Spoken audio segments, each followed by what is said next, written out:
Houston, game 2 of this 4-game series between the Astros and the Royals. Astros going for their second win of the series after getting one last night. Offense feeling pretty good after a night like last night, especially Colby Rasmus, who's had a couple of good games here recently. Feels like, or it seems like he's been locked in even since spring training. And with Jeff Blem down here on the field, Colby Rasmus, I bet Kansas City is sick of this guy, just the way he swung the bat against this team going back to last season. But what are your thoughts on Colby being that cleanup hitter, just kind of bringing everything together at the top of the order? I think it's a great thing. I know that's what A.J. Hinch was probably looking for last season. Happy to see Colby go out there and do his business, which is great because you look at the guy hitting in front of him. That was one of the concerns for me going into spring training, is who is going to be the guy that protects the Rookie of the Year, Carlos Correa.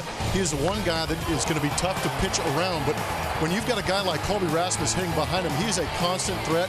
He's happy. He wants to be here. He's comfortable. He's got a big paycheck now, and he loves being a part of this organization. They have treated him right, and he's returned the favor with his play, going out there, getting a big home run last night. And I think on the season, 3 home runs, 5 RBIs, but he's slugging at 884 and his on-base percentage at 444. So it tells you that this guy is doing everything right now. He's a threat to drive it out of the park, but he's also getting on base, which is a great thing. Right. Toyota Tundra Work the Game is bringing us those stats by Colby Rasmus. But you mentioned happy with this organization. He accepts the qualifying offer. No one's ever done that before. But it's because he is happy in that Astros clubhouse. He fits in. This is a guy that really didn't fit anywhere else. You've been there before where you've been happy on teams, unhappy maybe in some clubhouses. What is that like? Yeah, I know the unhappiness, and I understand that when Colby Rasmus was in St. Louis, he was that young rising star on a veteran ball club, proven winners. Maybe didn't necessarily do it the Cardinal way, was trying to adjust to that situation, worked himself out of there, had some issues up in Toronto, but found a home here with these Houston Astros, and now he's in a clubhouse, and you hear him talking about it all the time. I love talking to him because everything is so positive, so happy, and he loves everybody on this team. He treats everybody as an equal, and he plays extremely hard. He expects the same out of those guys in that clubhouse. How good is that for the rookies to have a guy like Colby Rasmus accept them for who they are and the way that they play? It's huge. Yeah. It's huge because they know that Colby is that veteran presence in that clubhouse. So when they show up, they know the history of baseball says that veterans are guys who are a little bit salty, a little bit bitter, be careful. Yeah. But Colby's that guy that's probably waiting at the door with open arms, ski goggles on, ready to go. Ski goggles. Jeff Blem, thanks for joining us. You'll see him in the 4th, but Brownie and Ash will get you started. Lineups and first pitcher coming up right here in Houston at Minute Maid Park. Astros Royals next.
Park in their home opener by a score of 8-2.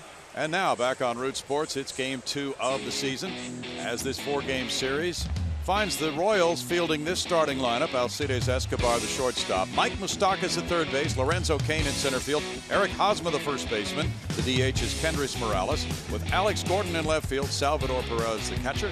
Omar Infante is at second base. And Paulo Orlando, the right fielder. With Chris Medlin on the mound for Kansas City. And it's Mike Fiers, about to pitch for the second time for the Astros this season. And the high heater gets a check swing. 1 ball, no strikes. Escobar, a .250 hitter with no homers, has 1 RBI. Escobar had 2 hits and 5 at-bats in last night's series opener. Fiers brings it down, gets a foul ball, and it's a 1 ball, 1 strike count. The Royals are 4-2. The Astros are 3-4 to open the season. Mike Fiers in his first outing at New York on Thursday got a no decision, working 5 innings, allowing 9 hits, 5 earned runs with no walks, 3 strikeouts.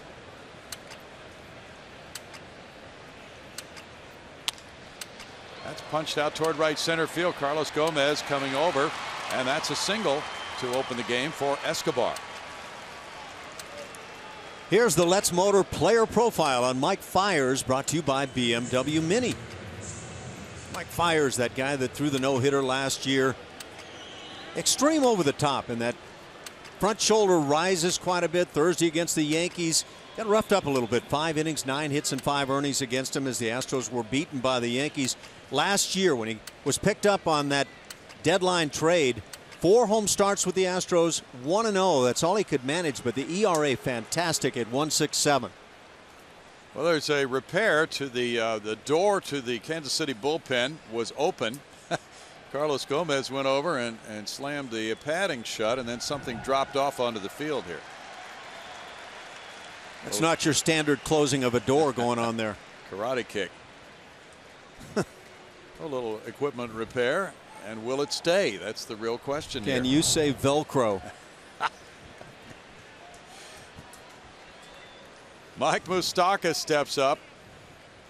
200 batting average, 2 homers, 3 runs batted in. Moustakas was 0 for 5 last night and grounded into 2 double plays.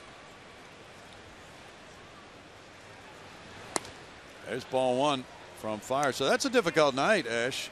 He accounted for a total of 7 outs with the 2 double play balls of his team's 27 outs in the game. Not one of those nights you immediately call home about and feel good about things, but always a dangerous hitter. Infield is playing him to pull. He lays off, and it's 2 balls, no strikes to Mike Moustakas, who last year drove in 82 for Kansas City. And the defending world champions had a very nice homestand of 4-1 to get things started. Last night was their first road game of this season. They have had the best road record in the majors over the last 3 years. That's ripped by Jose Altuve into right field. George Springer sliding, comes up with it, firing in towards second base. Very good play. It's 1st and 3rd. Nobody out on the single by Moustakas. Yeah, that's a heck of a play by Springer to hold that to a single, but that ball was raked into right field. And again, 9 hits and 5 innings allowed in the first outing by Fiers. Our Mattress Firm Supermo will show you a pretty solid swing right there, and with great extension, hitting the line drive through the hole. That high heater, something that Fiers relies upon when he doesn't have the extra little something. He can run into some tough times. He's into a 1st inning problem. 1st and 3rd, nobody out for Lorenzo Cain. Cain was 0 for 4 last night. 190, 1 homer, 1 RBI for Cain. That one slipped out of the hand of Fiers, and it's upstairs for ball 1.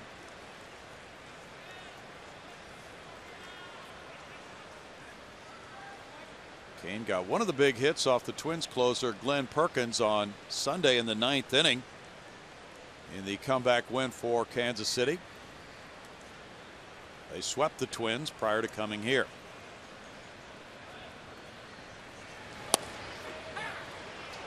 In for a strike. Gary Cederstrom, the crew chief, is the home plate umpire, and it's 1-1. Delayed call. I wasn't sure that was coming. Yeah. Former President George H.W. Bush threw out the ceremonial first pitch tonight. Always great to see him at Minute Maid Park before he and his wife Barbara head for the East Coast.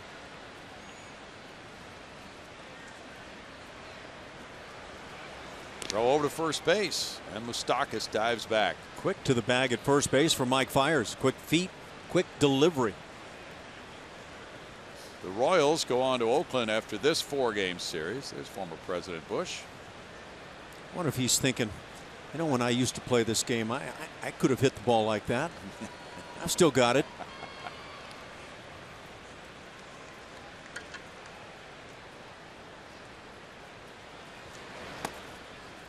It's a 2-ball, 1-strike count.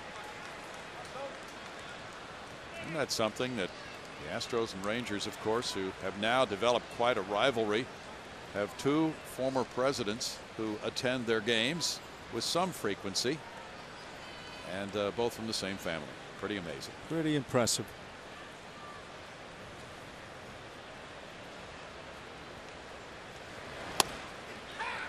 That's in for a strike. It's 2-2 to Kane. Let's see if he stays on. He's talking curveball. He wants to deliver curveball to start the game. Well, maybe it was slider. There it is on the corner. That release point not quite as far out in front as it used to be.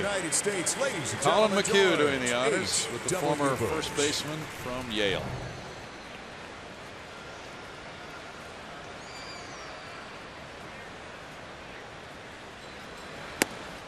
It's 3-2. Fiers struggling with his command here in the first inning. Colin McHugh, though, had no such struggles last night.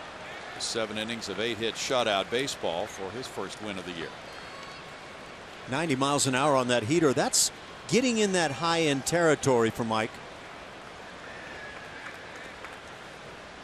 Lorenzo Cain hit .350 against the Astros last year.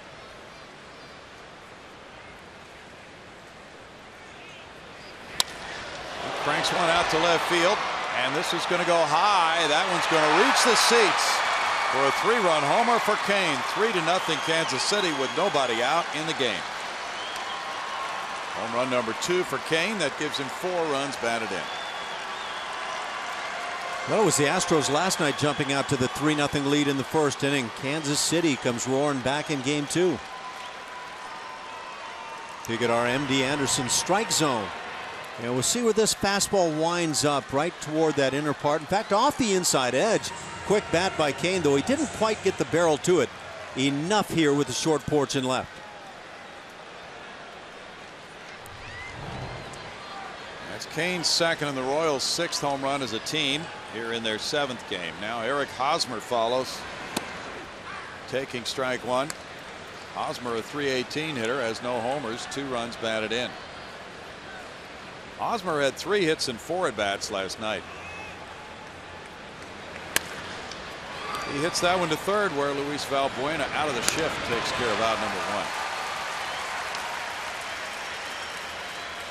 And Fiers said after that 5-inning no decision, giving up the 9 hits and 5 runs against the Yankees, that he felt good and he thought he was throwing the ball well.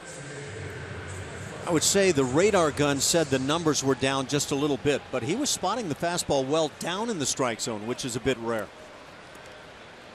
Kendrys Morales follows. Morales hit his 2nd home run of the season last night. He's driven in 5 with a .190 batting average for the switch hitting DH. That's strike 1 for Mike Fiers, who is 0-1 in his career in 1 regular season start against this Kansas City club. He had a 1-inning relief performance in the ALDS against the Royals last fall. Changeup pretty good in the early goings. Fouled, and it's 0-2.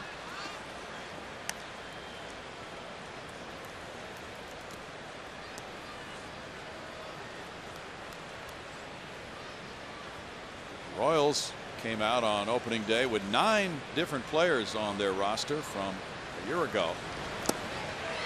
Morales is down on strikes. 2 outs. Well, Mike does have that good over-the-top curveball, much like Colin McHugh, who used it very successfully against these Royals hitters last night. Right over the top.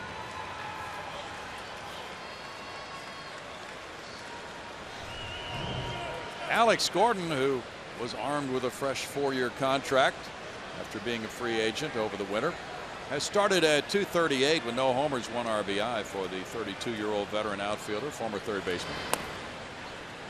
Looking at ball 1. Gordon last night opened the series with 2 hits and 4 at-bats, a single and a double.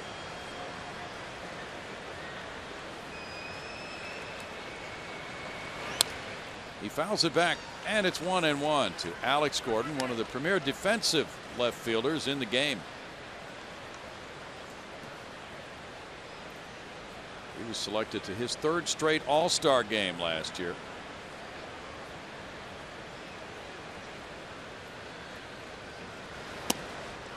He started the bat and stopped it for ball 2, and it's a 2-ball 1-strike count to Gordon, who's a career .320 hitter at Minute Maid Park. He hit a homer last year in Game 3 of the ALDS.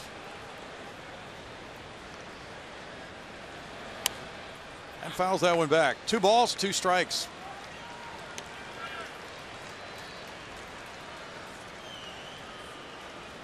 I mentioned the Royals are the best road team in the majors the last 3 years, with a record of 133 and 110 prior to their loss last night over a 3-year period.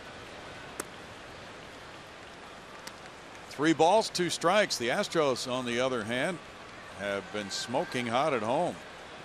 They were 53 and 28 in this ballpark last year. Struck him out. So after the 3-run homer, Fiers gets his 2nd and 3rd strikeouts after a ground out. Royals 3, Astros coming up.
On the top of the 1st inning. Now the Astros starting lineup is brought to you by Southwest Airlines. A.J. Hinch has made out the card this way.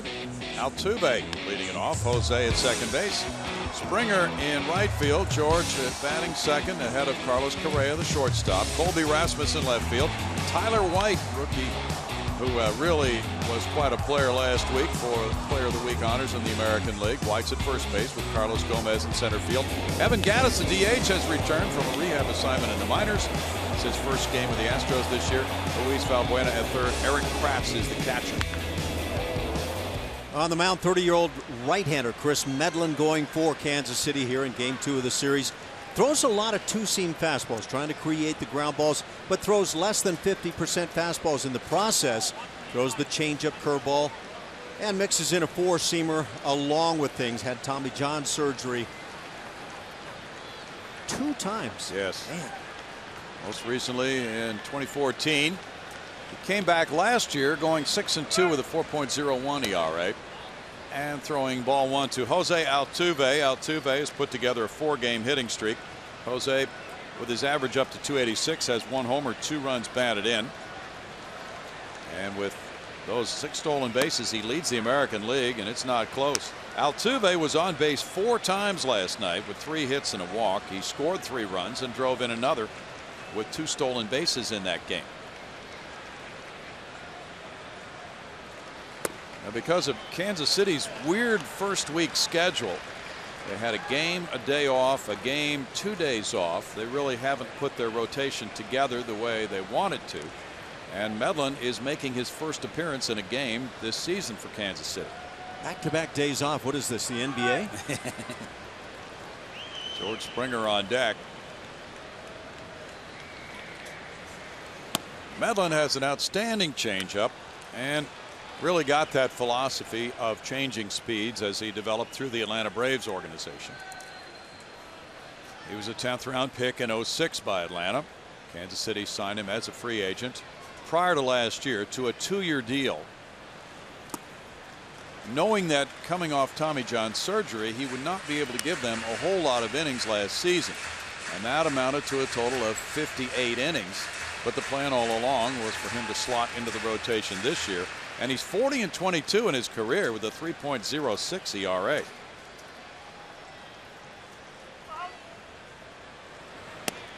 Altuve draws a leadoff walk, his 4th walk of the season. He was flying on those stolen bases last night. He led off the home first with a single on the first pitch of the game. On the second pitch of the game by Chris Young, he took off and stole second base. Yeah, probably not the best guy right now to be walking. Jose Altuve running extremely well.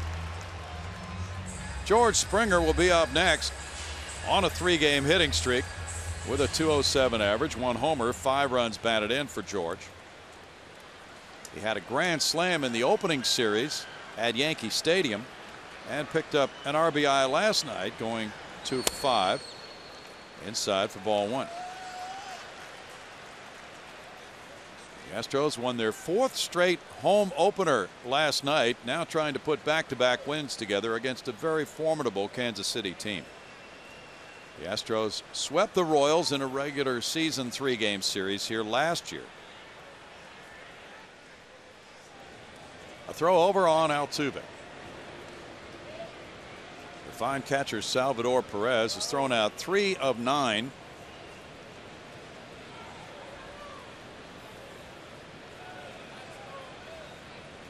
Medlin threw a simulated game last Thursday on one of those off days we talked about in Kansas City.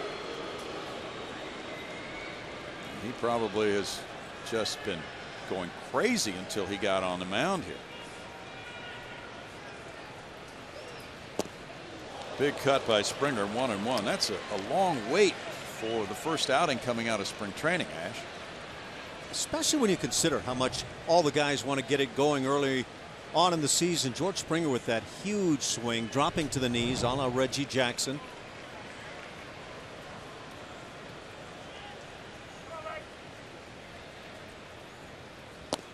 In tight for Medlin, that makes it 2-1.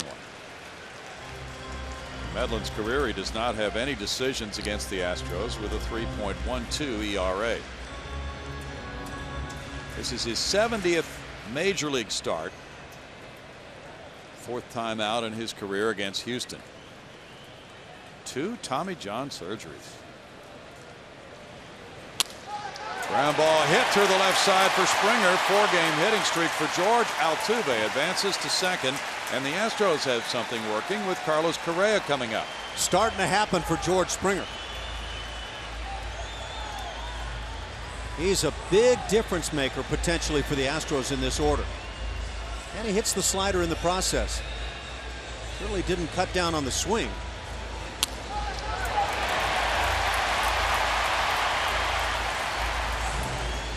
Salvador Perez to the mound with Correa settling into the box.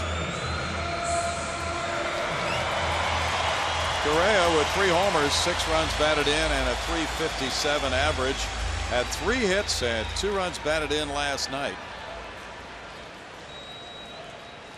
Colby Rasmus is on deck.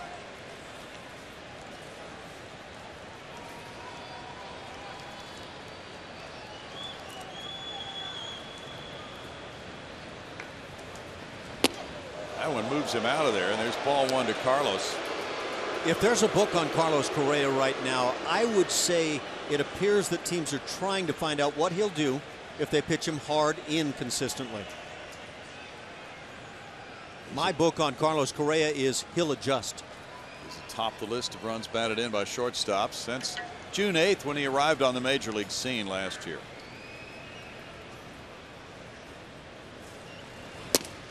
That one also drifts inside to make it 2-0 on Correa. Make it 1-1. Looked like ball two. Let's see that again. Yeah, the catcher sets up away. Pitch runs in and apparently catches a piece of that inside corner. Okay. Never looks good when it's the other side of the plate from the catcher. There was some mitt movement there, but it appeared to be right there at the edge. Good play there by Salvador Perez to keep the double play in order on that breaking pitch in the dirt. 2-1 now. You saw what Correa has done with regard to other shortstops and runs batted in since he came to the big leagues. 74 runs batted in his first 106 major league games. You have to go back to 1913 to find a shortstop who did that. Alex Rodriguez, Nomar Garcia-Parra, Derek Jeter. He goes right on by those guys. 2 balls, 2 strikes. Glenn Wright had 75 runs batted in his first 106 games. Many years ago.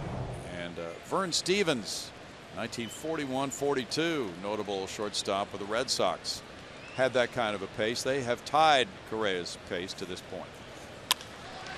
Correa smacks one to third. Here's a double play ball, and it's a one-hop throw to first. They do get 2, but not in routine fashion, as Omar Infante's throw one-hopped over to Hosmer, and the Gold Glove winning first baseman turned it into twin killing, but it was anything but routine. But Carlos Correa missed a pitch to hit prior to this one that he grounds into the double play with, but rather routine other than the fact that it was just a very poor throw onto first base.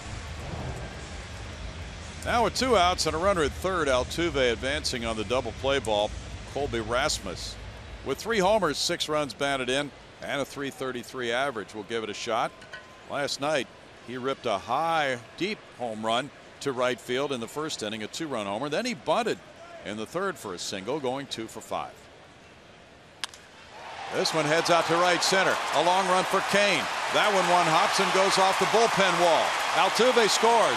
Rasmus into second. He'll pull up with an RBI double, and it's 3-1 Kansas City. 7th run batted in for Rasmus on his second 2-base hit of the season. Country boy's not messing around right about now. He is raking for the Astros. And it's nice to get on the board here to answer that 3-run inning from KC. His hands stay back so well as he just cranks up the body.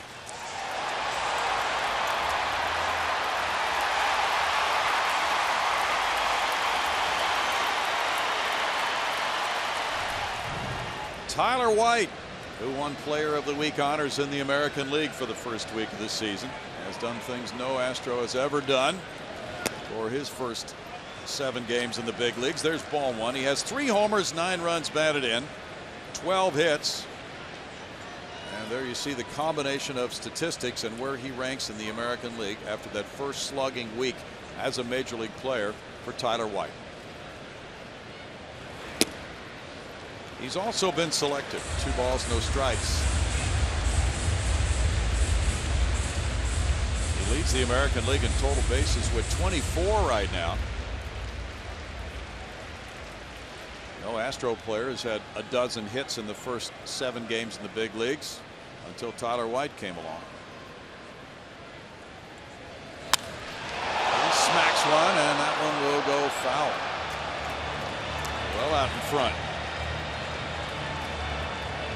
You know what? Even that, though, that noisy bad foul causes a little fear and trepidation for a pitcher. And right now, Medlin is missing that outside edge on the right-hand hitters, leaving it back toward the inside edge. Good swing.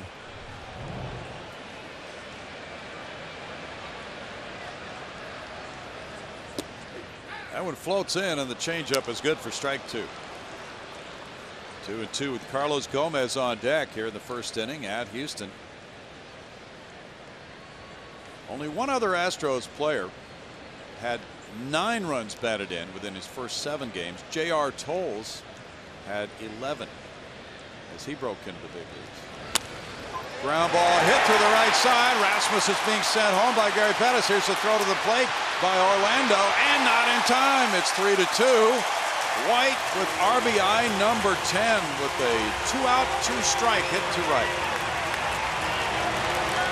That is a run producer, a hitter. Tyler White just keeps on doing it.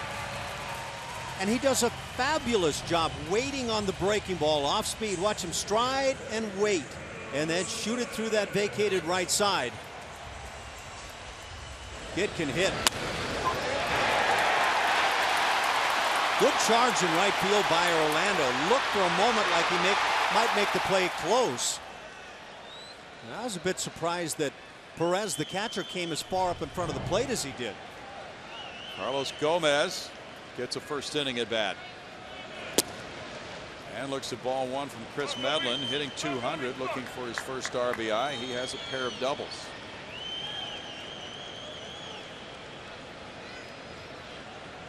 Last night Gomez was 0 for 4. Third baseman Moustakas is even with the bag. It's 2-0 because Gomez quite frequently does try to bunt.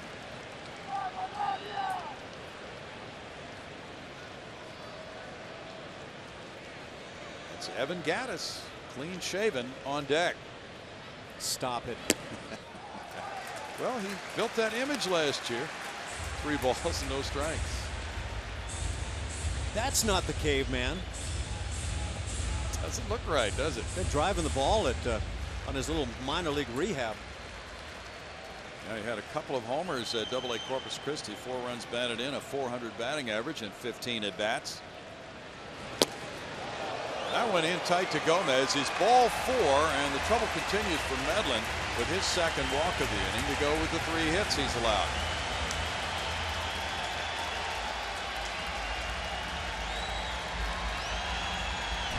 Hey, this is a nice response by the club.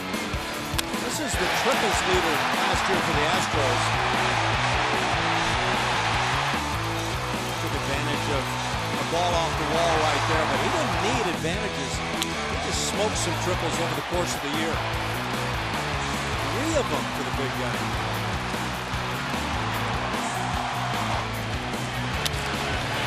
And he was toting that big beard last year. Imagine what he can do now.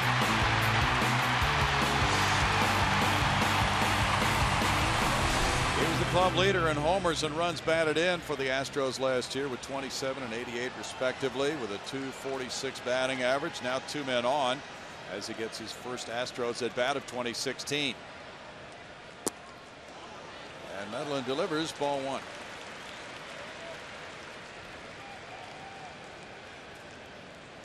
Gattis had surgery for a sports hernia prior to spring training. That's why he's beginning his season now. He needed some time to recover from that surgery and then needed some at-bats in a rehab assignment in the minor leagues.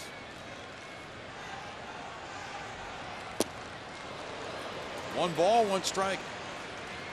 A couple of days ago, he texted his manager, 1 word, ready. And now he gets the opportunity. That hernia surgery was performed February 9th.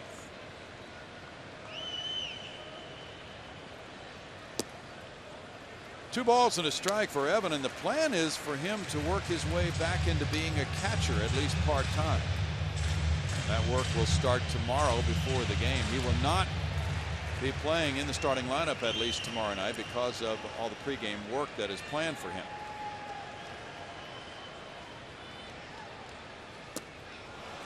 Medlin gets strike 2. Boy, his value really goes up if he becomes a viable catcher for the club. That's what he did with the Atlanta Braves.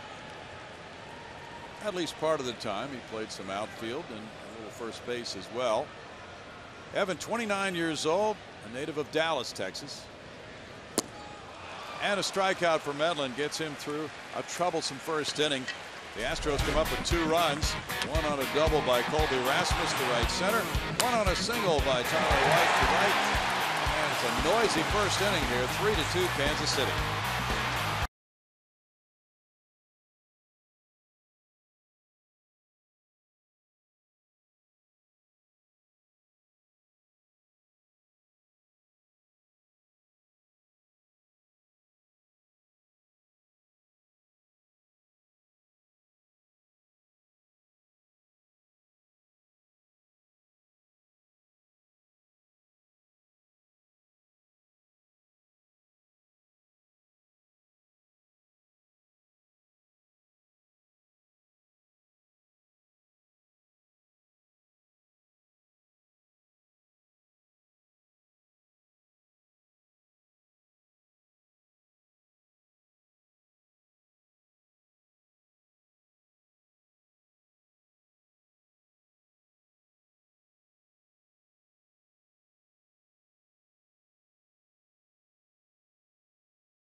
The Astros. It's time to take a look at our Chevy Stroh poll. Make sure to head over to the Root Sports SW on Twitter and vote in our poll. It's what was the most impressive part of the home opener? We know you watch. Was it Colin McHugh, Astros offense, pregame festivities, or the atmosphere right here at Minute Maid Park? The guys sure were glad to be back at home after traveling. They were gone all spring training, some going to Mexico City, and then, of course, heading the road for that very first couple of series that they had. So good to be back in Houston so they could all settle in, but most importantly for a lot of these guys, getting into a routine. I don't know if you know this about baseball players, but they love being in a routine, so that was very important. Every day this week they've got night games so they can start to feel good, and of course the warm weather doesn't hurt either, guys.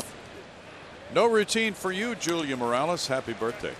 Thank you. A huge happy birthday. Thank Nice you going, very much. Julia.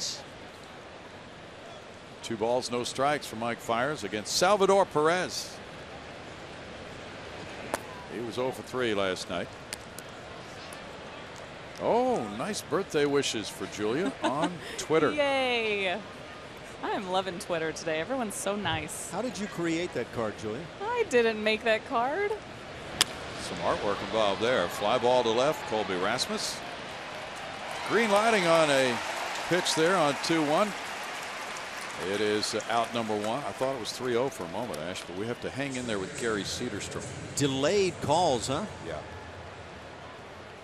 Now Omar Infante will bat.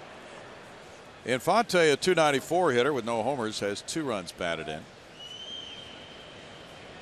The Royals very much a fastball hitting team and a contact hitting team. That's how they score their runs. There's ball 1. Infante's 34 years old now. He's a career .272 hitter who hit only .220 last season.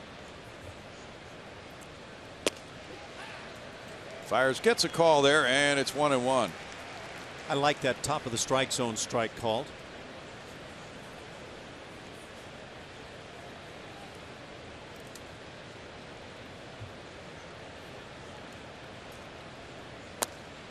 Fiers misses. It's 2-1 now. Mike came to the Astros, as you know, last July in the big trade with Milwaukee, along with Carlos Gomez. Native of Pompano Beach, Florida, who went to Nova Southeastern College. Lined out toward the gap in left center field. That will roll all the way to the bullpen wall. Infante to second. A 1-out double. Hit number 4 for the Royals. Guys came out swinging the bats tonight. They usually are a pretty aggressive team. And I'm talking both sides as well, but that fastball runs right back through the heart of the plate, inner third. And you've talked about it, Brownie. Kansas City and their Royals, good fastball hitters. I thought in the first inning that Mike Fiers turned to the changeup and curveball to really settle things down after the 3 runs it scored. Paulo Orlando at 375, 3 for 8. There's strike one. He came into the game late last night and played some outfield, but did not have an at bat. 30-year-old veteran. Although a veteran of only 241 major league at bats last year because he had been in the minor leagues. He's from Brazil. Spent 9 years in the minors. Both pitchers really struggling to throw strikes tonight, consistently falling behind the hitters.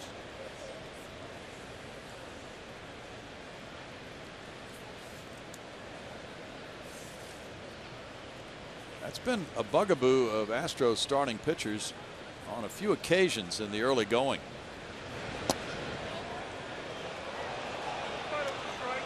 One and one. The Houston staff ERA coming into this game was 6.25 for the first 7 games. Altuve shades up the middle on Orlando. Escobar's on deck.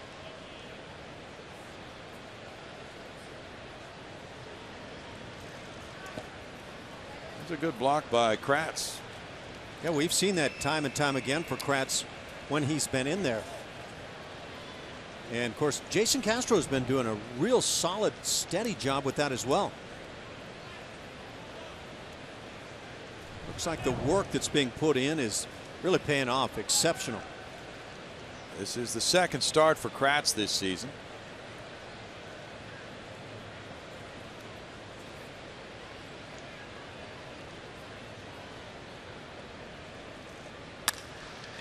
Bounce to Correa's right. Looks the runner back. 2 outs. Might have been a shot backdoor there with Altuve sneaking in at the bag. But you try to get that sure thing for the second out of the inning. Correa took a look there. Yeah, he did. It might have been presented. Let's take our peek. Where do you go with this ball? Look at the runner. And now, was there a shot? Might have been. Alcides Escobar opened the game with a single to right center field.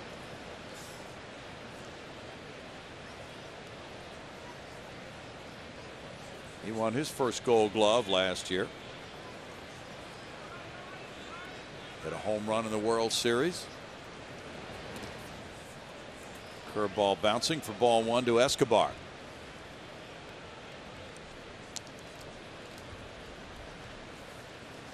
This game 2 of a 4-game set tomorrow night. In a 7:10 start, Scott Feldman goes for Houston against Yordano Ventura. Thursday night at 7:10, Doug Fister opposes Ian Kennedy.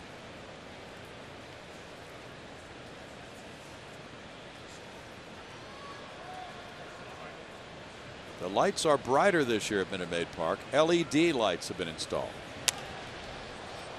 Foul back, and it's 1-1.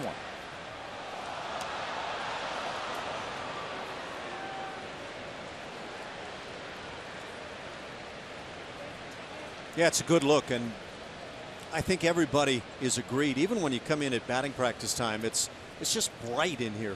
Really nice. Big difference.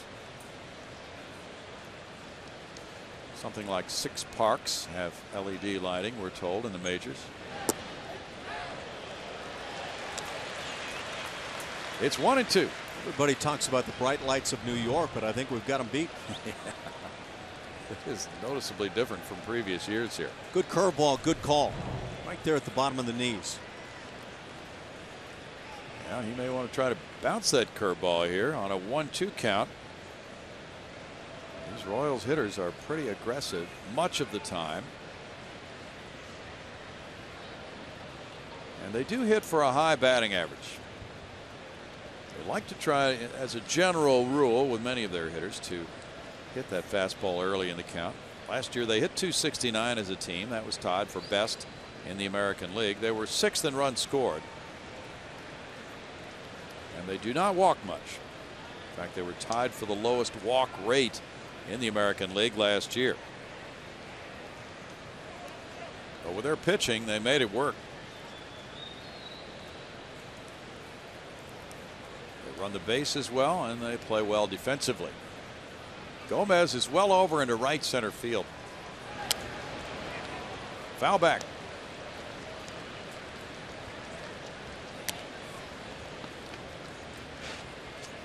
Mike Fiers in combined service last year with Milwaukee and Houston was 7-10 with a 3.69 ERA.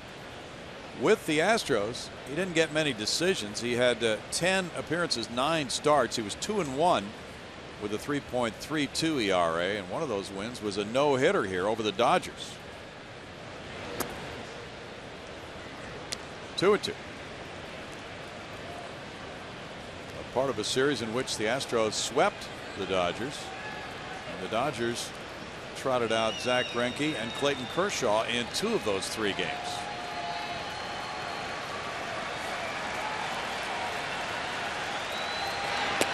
Upstairs, and once again that one got away a little bit from Mike Fiers. It's 3-2.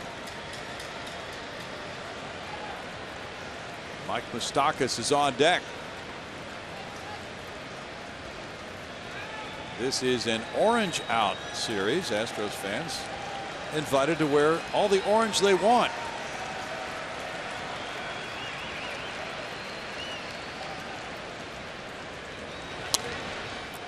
Fouled away.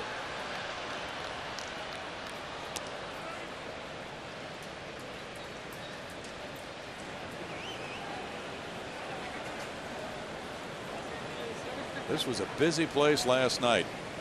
43,332. The paid attendance for the opener last night. It was rocking. It was just an extension of the postseason last year.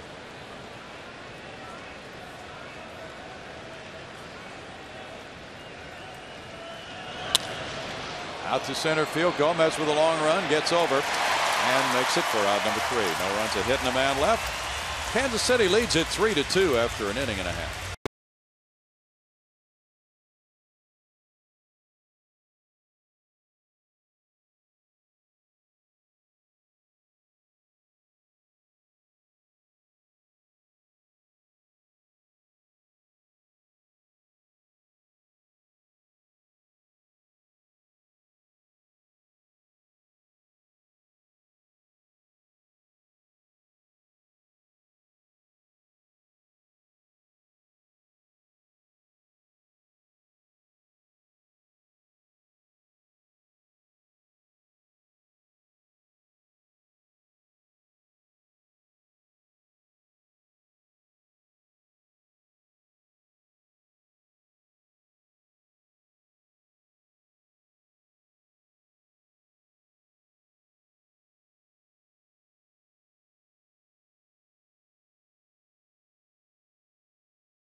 As we go to the bottom of the 2nd inning, make some great memories at an Astros Sunday home game with family-friendly activities presented by Kroger. First family Sunday of the season is this Sunday's game against the Tigers. For more information, visit astros.com/Sundays or call 1-877-9-ASTROS.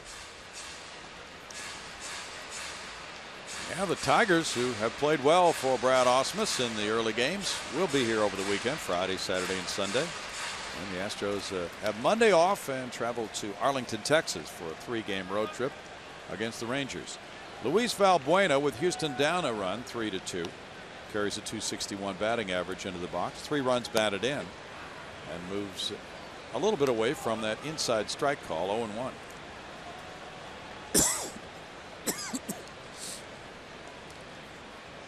(3-4-0) for the Royals, 2-3-0 for the Astros. That's grounded foul wide of first base, and it's 0-2 from the number 8 hitter Valbuena with Kratz on deck and Altuve due up third in the inning.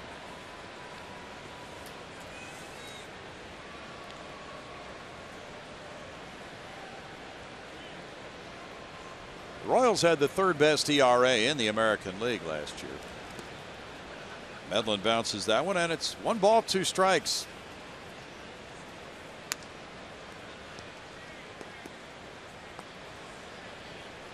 In 2012 with Atlanta, Medlen started 12 times. He pitched a total of 50 times. He was 10-1 with a 1.57 ERA. Valbuena moves his feet on that pitch in the dirt. It's 2-2, and that year in 138 innings he walked just 23 and struck out 120.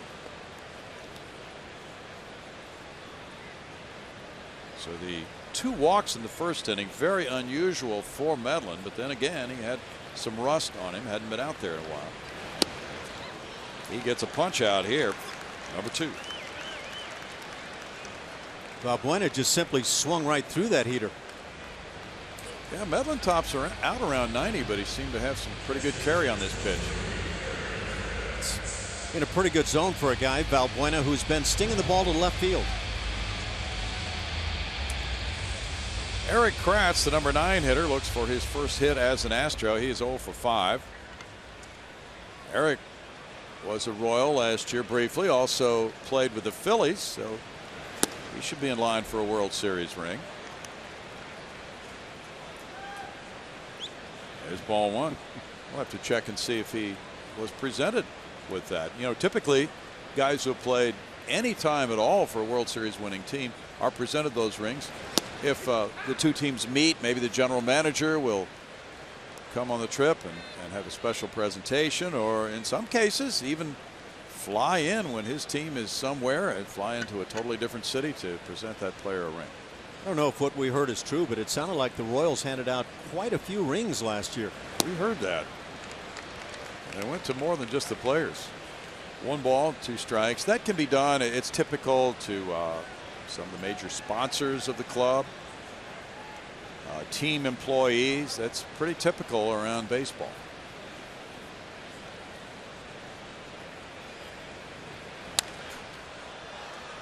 Fouled away, 1-2. Well, after all, the Royals hadn't won a World Series since 1985, so they did reward people for their loyalty. Just 4 at-bats last year for Kratz as a member of the Royals. 1 big RBI. I don't know how it impacted things, but maybe a game winner. So they wear that proudly on the sleeve. Kratz is down on strikes. That's number 3 in a row now for Medlen.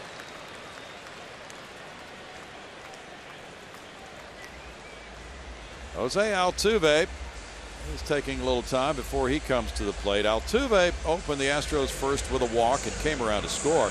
He opened the day tied for the run scored lead in the American League with 8 and got number 9 there in that first inning. Altuve has a career .227 average against Kansas City pitching, and this is a man with a .305 major league career average. In for a strike with Moustakas a step in front of the bag at third. Lance McCullers Jr.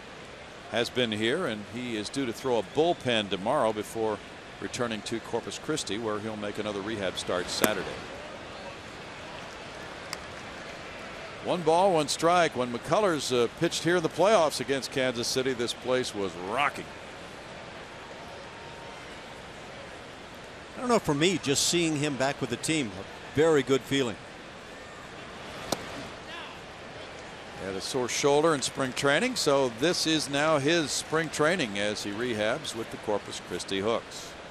Medlen just continues to miss on the non-target side of the plate.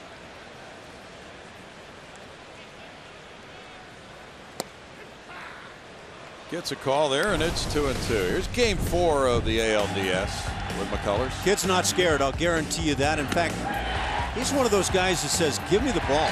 Right now, I am ready to go. And I'll bet he would say that tonight standing in the Astros dugout. provided he had had a couple of days rest. He brought some great stuff.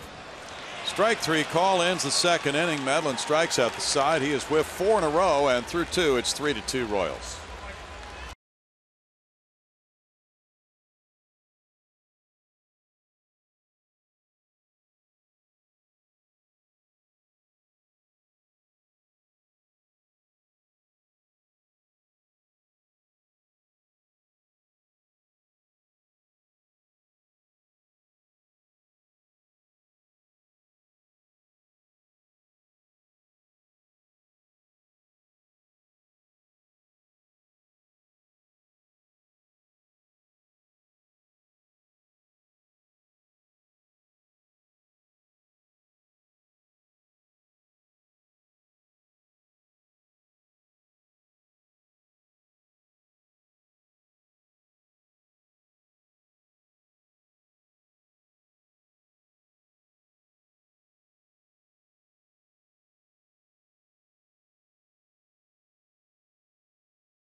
Cheddar biscuit is a classic biscuit with a twist. Grab one for breakfast today. And by Southwest Airlines, transparency, low fares, nothing to hide.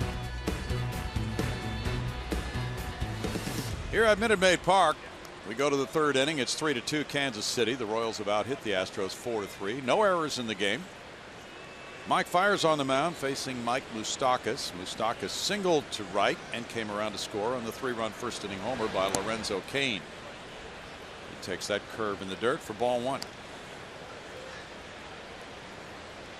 The Astros are 27-22 against the Royals in all-time competition. They've won 8 of their last 10, and they're 13-12 here at Houston against Kansas City.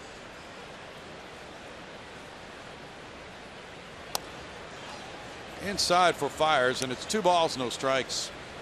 The Astros are sending their condolences out tonight to the family and friends of Spec Richardson, who passed away at the age of 93. He was the Astros general manager for parts of 9 seasons, from 67 through 75.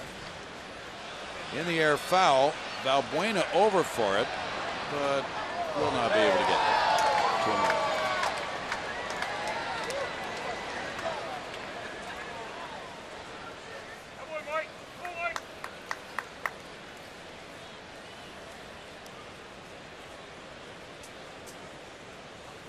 This battle in the AL Central should be something to follow this year.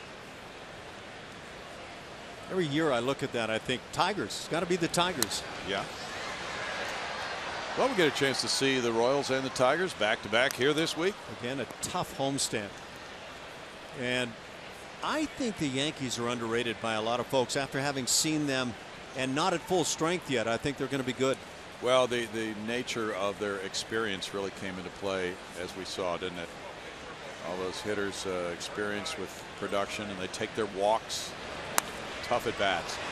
Springer back deep into right field on the warning track. Springer runs it down. A right fielder with center fielder's range handles out number 1.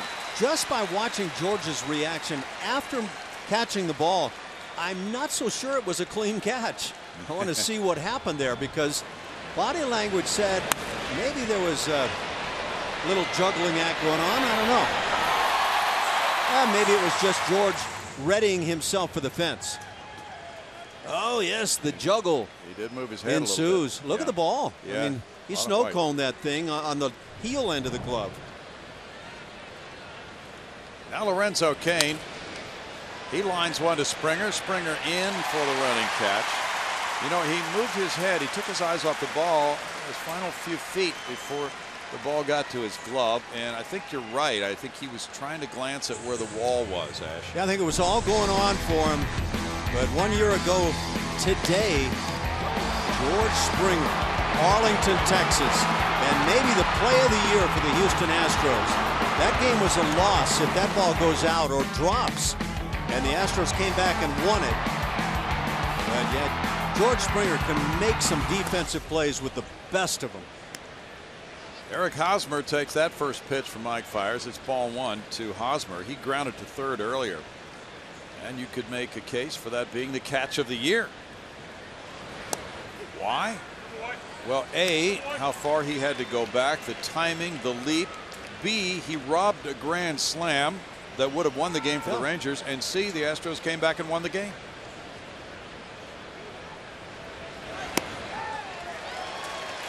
One and two as fires it by Hosmer upstairs. That one had some movement on it, Ash. When he runs that high heater up close to 90 miles an hour, generally hitters have a really tough time getting to it. Bounced again to Valbuena. His position just where he was last time. Hosmer hit the grounder to him. And that Springer catch helps the Astros to a 1-2-3 third. They come up now in the bottom of the third, trailing Kansas City 3-2.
Academy Sports and Outdoors and the Houston Astros are hitting homers for Houston.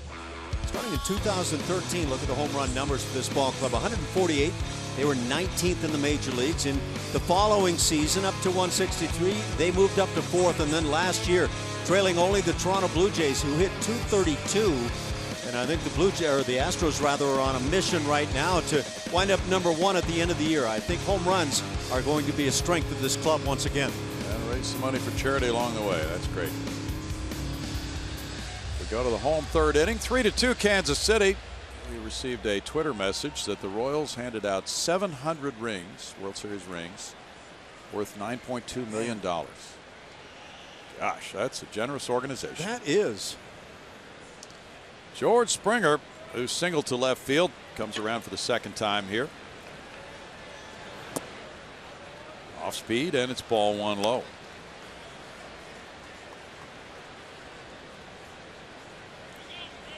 Springer, Correa, and Rasmus to bat against Medlin here in the home third.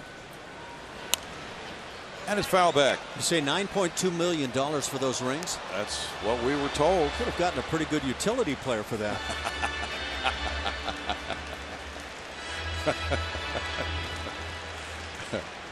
What's the average salary this year? Over $4 million in the major leagues, right? Yeah, somewhere in that range.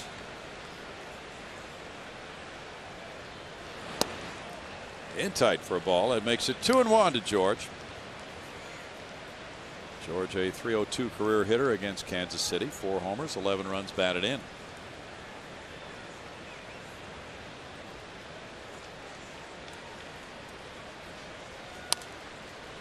Foul back. It's 2-2. You saw the athleticism of Springer on that catch he made last year to rob that grand slam in Arlington, and then earlier the top of the inning he showed his range with that catch to right center field. And then he makes a lot of diving plays in the outfield, and it can lead to more injuries. Another single. That's just about exactly the same spot as his first hit of the night, and Springer's 2 for 2. Yeah, that hole has worked pretty well for a long time. Looks like his fastball just keeps running in again. Out on the inside edge. Springer gets enough wood to it to pick up hit number 2 on the night. That's that old 5-5 hole that Tony Gwynn likes so much, Ash. He could hit any hole that was provided for him. I'll tell you what, if they had tried to shift on him, I would have loved to have seen the damage done. Oh, my goodness. He would have hit 420, right? Carlos Correa bounced into a 5-4-3 double play.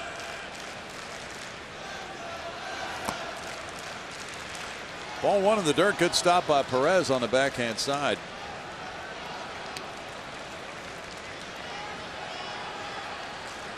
Correa takes a look down at his third base coach, Gary Pettis, who's flashing signs. Carlos has had a couple monster games at the plate this year already. 1 ball and 1 strike. He's tied for 3rd in the American League in total bases.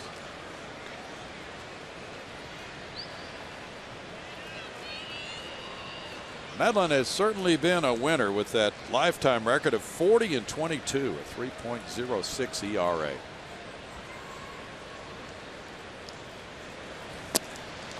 Correa misses. Takes a look at a pitch that misses, and it's a 2-ball, 1-strike count. Medlen has missed low a number of times down around the feet of the hitters. Medlen grew up in California, went to Santa Ana Junior College. Had his first Tommy John surgery in 2010, his second in 2014. Throw over to first, and they pick him off. Springer is picked off first base by Medlen for out number 1. The Astros had some sloppy base running a couple of days ago in Milwaukee. Clearly Springer was starting to slide the feet towards second. Don't know if that meant he was going, but if you're a team that picks up a lot of stolen bases, you're going to be aggressive, and aggressiveness sometimes burns you. Now the Astros are leading the majors in steals with 9. But that time they lose their leadoff base runner in the inning with the pickoff. Tapped by the mound. Escobar. Safe at first. A throw in the dirt. Hosmer was able to dig it out, but the first base umpire, Eric Cooper, rules safe, and Correa is credited with a single. Like a big wide receiver in the NFL, Carlos Correa runs well. Better than you might think. And a review of his minor league stats will tell you he'll steal some bags as well. That's just digging it out. Sniffing that base hit, and he needed every bit of that. Good takeoff on what appeared to be a broken bat from the sound of it. It's a good call, too, down at first base. If the ball hadn't bounced, they would have had him. Colby Rasmus takes ball 1. Colby had the RBI double in the first. Right there. That ball just getting in there, foot on the bag.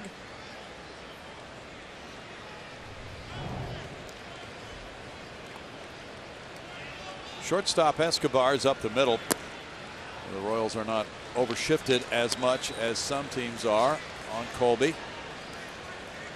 2 balls, no strikes. Well, the Astros in the 3rd inning Sunday at Milwaukee had a runner picked off second, Jose Altuve, and then Carlos Correa was picked off in the 4th inning of that game. 2 balls and a strike. See if this heater gets the outside edge. Now he's hitting the spot right there. One seam might have found the strike zone. That's all you need. That's it.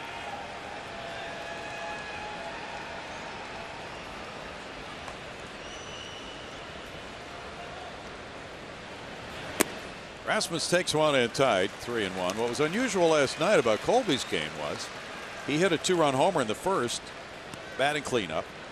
In the third inning, he came up with 2 outs and a runner at first, and they were overshifted like they are right now, and he laid down a bunt single, leading us to a question for which we did not have the answer. When's the last time a cleanup hitter hit a homer and then bunted? Line drive and knocked down by Infante, and he throws to first to get Rasmus. Now a rundown on Correa, and Hosmer gets it over to Moustakas for the tag on the double play. 4-3, 6-3, 5 on the rundown, and for the Astros, no runs, 2 hits, nobody left. This is 2 double plays in 3 innings for Kansas City. And it's 3-2 Kansas City. Jeff Blum joining Ash in just a moment.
Lead over the Astros. We go to the 4th inning and welcome Jeff Blum into the booth. Blummer. Hey, Ash.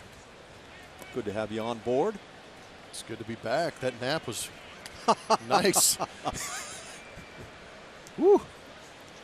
Well, let it fly now for the next few innings. I got you. First pitch of the inning taken for a ball. Kendrys Morales at the plate. Big, strong, switch hitting DH for KC. And has a 2-0 count. Born in Cuba, make that 1-1. The scoreboard has 2-0. Mike Fiers on the hill, working into his 4th inning. And now has a 1-2 count. Fiers went 5 in that first outing against the Yankees. Just not an overly sharp day for Mike. Looks pretty similar to today, too. A lot of elevated fastballs for me. Fastball in tonight's game has gotten up to 90 a couple of times. A little higher than he had in that previous outing. Kind of in that range, though, that if he gets to 91, 92, he becomes near and unhittable up in the strike zone. I agree. Tough to catch up to that. Got a 2-2 count. The scoreboard now is adjusting. That's kind of what the game's all about. Shift on with the left-hand hitter, and now a 3-2 count. The Fiers tries to turn to the curveball, can't get it done. Kendrys Morales, born in Cuba. He was a heck of a player there in Cuba. The Astros, by the way, coming into tonight's game, had grounded into 3 double plays. That on the season, 2 of those tonight now. It's kind of an unusual ground into a double play that Colby Rasmus just hit into. Might have been that knuckleball line drive. Either that or the lights came into play. Ground ball stays fair. Yes, it does. Tyler White makes the play, steps on the bag, and out number 1. Yeah, that was a nice play right there by Tyler White. snatching that ball before it gets on the foul side of that line.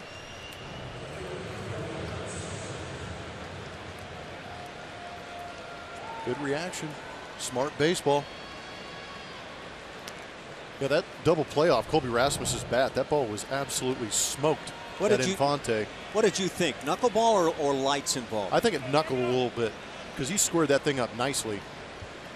But you could kind of tell there might have been a little bit of topspin. Infante jumped and almost overleapt the ball because he had to bring his glove back down. Alex Gordon at the plate. Struck out in the first inning. Fiers has 2 punch-outs on the night. Brownie has talked about the new contract acquired by Alex Gordon in the offseason. Very good defensive left fielder, a guy that can hit with power. He's been a steady performer for KC.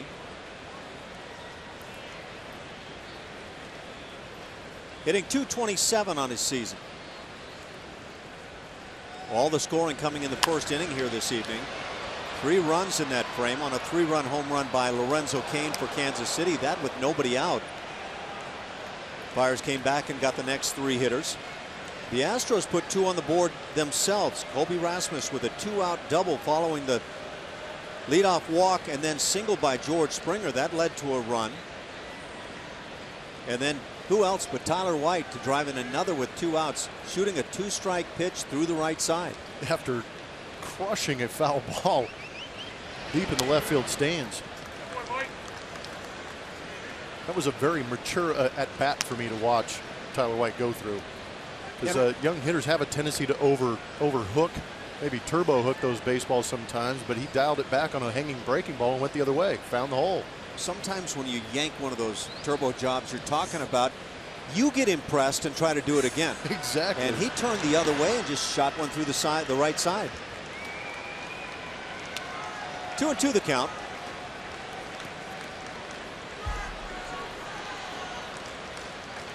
Alex Gordon lifetime a .268 mark.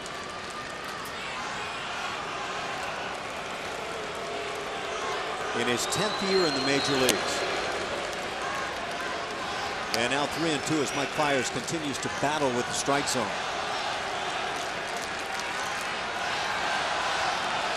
Royals with 4 hits on the night. The Astros have picked up 5. No errors charged. And there's hit number 5 for Kansas City. So all even in that category. A 1-out single for Alex Gordon. Become a 2016 Coca-Cola Astros buddy member for $25 and get a voucher for 4 tickets to a select Astros game. Front of the line access to Kids Run the Bases, autograph sessions, and more. Visit astros.com/buddies to purchase a membership for kids up to 12 years old. Once upon a time, Alex Gordon would steal some bags. Not so much anymore. Stole just 2 last year in 7 tries. Yet to steal a bag this year. He's held on by White, the only member of that Astros infield on the right side. Salvador Perez, the catcher at the plate.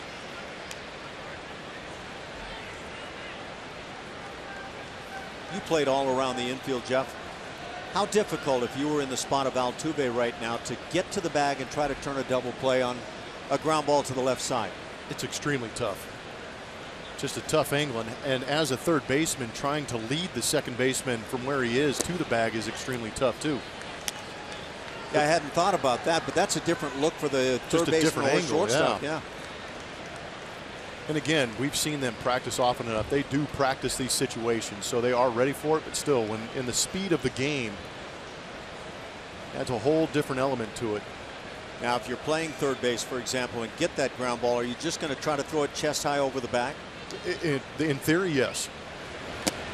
Becomes more difficult than that, though. And you know as well as I do, when you try and aim the ball as an infielder, sometimes it doesn't go exactly where you want it to because it's just an unnatural motion to try and aim or lead somebody over the bag. Yeah, so many times it's that pitcher trying to turn a double play at second base that tries to hit the receiver rather than hit the mark. Exactly. If you aim for over the bag, you got a better chance. 2-0 count on Perez. And now 3-0 as the breaking ball stays in. Still quiet in the Astros pen. Yeah, the next pitch will be the 7-year. But at the same time, A.J. Hinch has been forced to use that bullpen a good deal already now. And I think he's concerned about getting the guys a little too much early work. I completely agree. The last thing you want to do is burn out a bullpen early in the season. On the 3-0, Perez airs it out. It's 3-1. Fiers pulled the string on that, anticipating that 3-0 swing.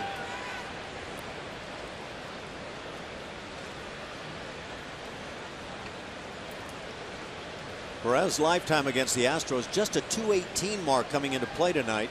A couple of home runs.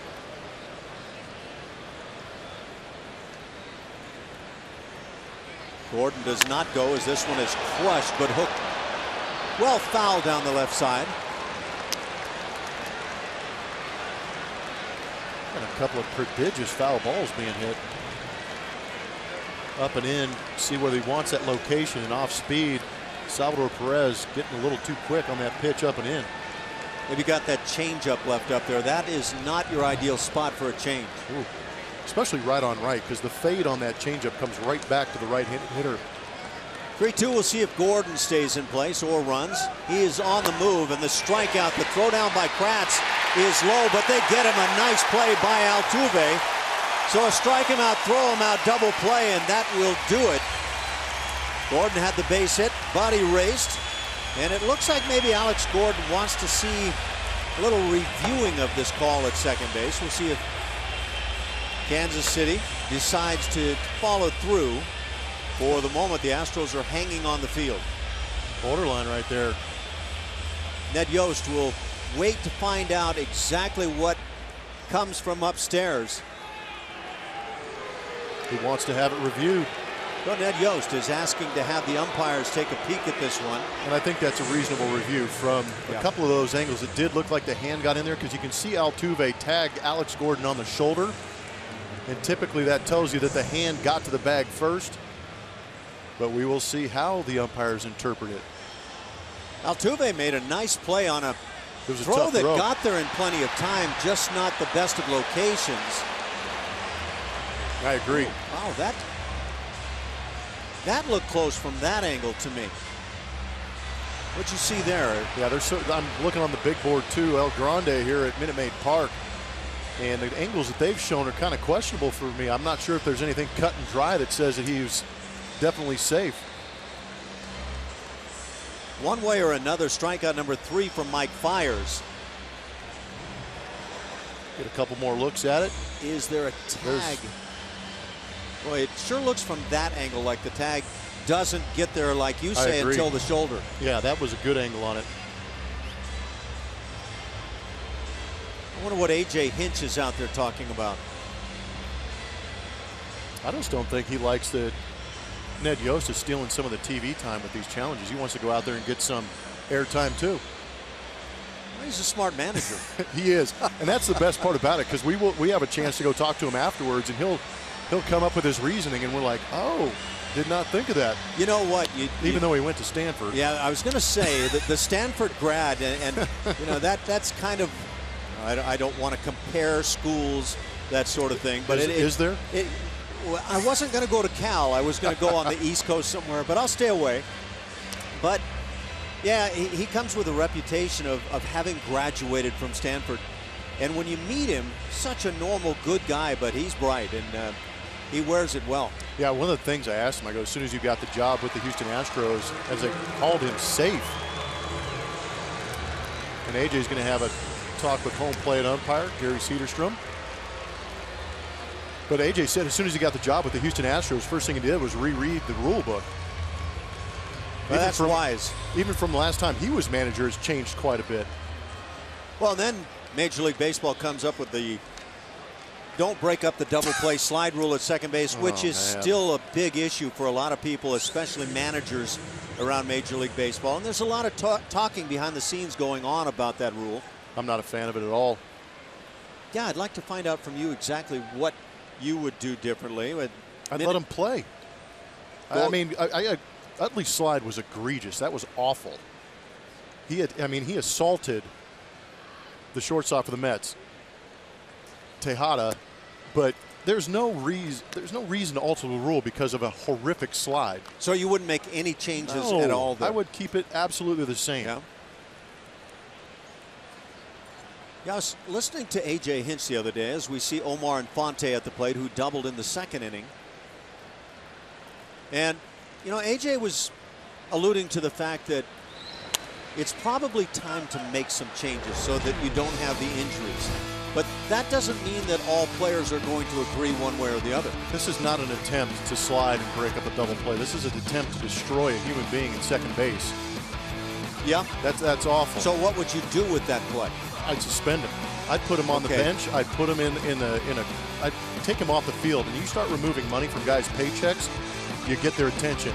You remove a guy from a manager's roster, you get the manager's attention, who in turn gets the player's attention, says, quit doing that, or else we're just going to get rid of you because you're a liability. But these rules were made up in high school and college, which I understand, because you're trying to protect the youth. The new rule.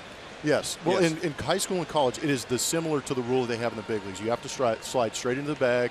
Which is, by the way, much more difficult than you might think. I completely agree on that. But they do that to protect kids when they're playing at a youth level. When you get to the big leagues, you're in the big leagues. This is the pinnacle. And you should be allowed to play the game the way it's supposed to be played and trust your instincts and your athletic ability to play it in a proper manner without doing something like Utley did right there. So we saw the Utley play. You've seen the Hal McRae slide from decades ago. That was a little rough. And all that sort of thing. Obviously, all of that type of play would incur an infraction, a suspension, loss of money. Yes. And changes of the roster, obviously. Ground ball to White. He'll handle it and go to the bag. Well, good discussion here in the top of the fourth inning. The Royals leave a man. It's still 3-2 KC.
It's 3-2 Royals leading the Astros, and join the Astros at Minute Maid Park for their game this Saturday against the Tigers.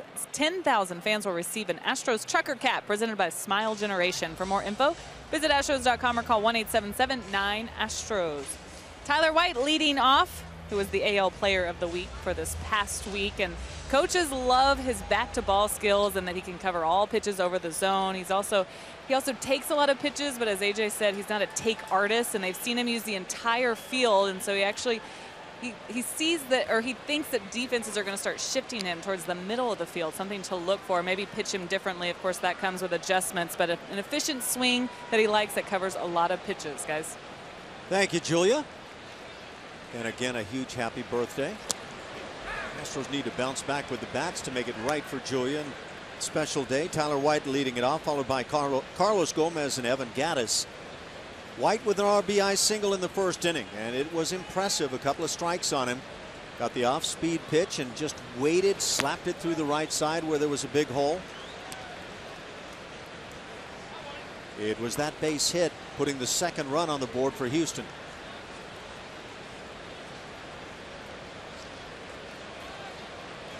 And I think we can add about Tyler White. He does continue to play just fine down at first base. My impression, I don't know if you've seen enough to agree or disagree right now, but Tyler White, though he has that reputation of drawing a lot of walks, to me he's a swing first guy who puts fear in the mind of the pitcher and is able to stay off of pitches and draw the walks as he picks the strikeout out up right here. No, I agree with you. And I like that mentality. A lot of the guys that I played with and admired and actually had extremely successful careers had that mentality. Lance Berkman was really one of them. And I enjoyed talking to Lance about that because you almost saw him flinching at every pitch, but he was in attack mode the entire time, but still had enough plate discipline to be able to lay off some really tough pitches around the zone. Carlos Gomez at the plate. Carlos walked in the first inning. And having a tough time trying to get things on track, hitting just .200 on the year. Third baseman drawn in, respecting that speed of Gomez as he takes a strike.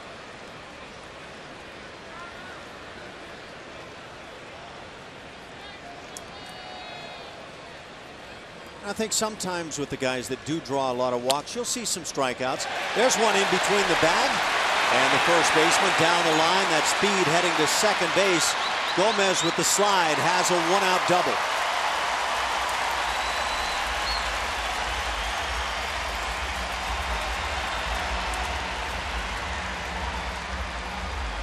Some kind of special from Carlos Gomez right there, sneaking that inside that first baseline.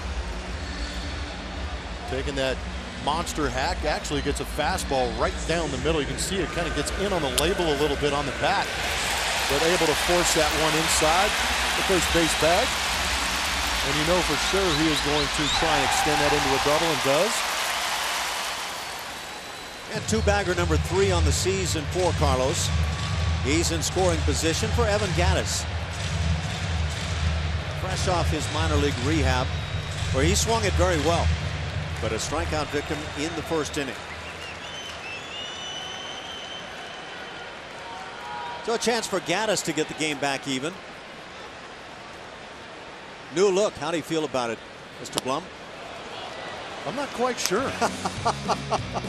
Houston Methodist brings us our league leaders, and we are looking back at last season. Most extra base hits, that's everything past a single for those checking at home, but the Houston Astros had 1,020 of those.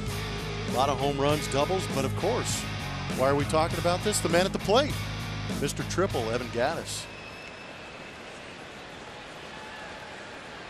He had a way with that three-bagger last year. Is he going to be faster without all that facial hair? Well, I said last year he had all those triples lugging around that beard that he was carrying, and now what can you expect? Inside the park home runs? Well, you never know. I'll take one right here. Gattis, by the way, has a couple of career triples against KC. He instead hits one on the ground. Out number 2 as he's thrown out by the second baseman Infante. Into third base Gomez. It brings up Luis Valbuena.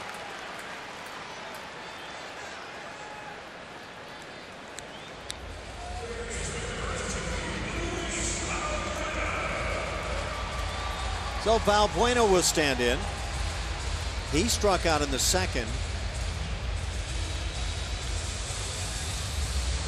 Medlin has struck out 5 on his evening.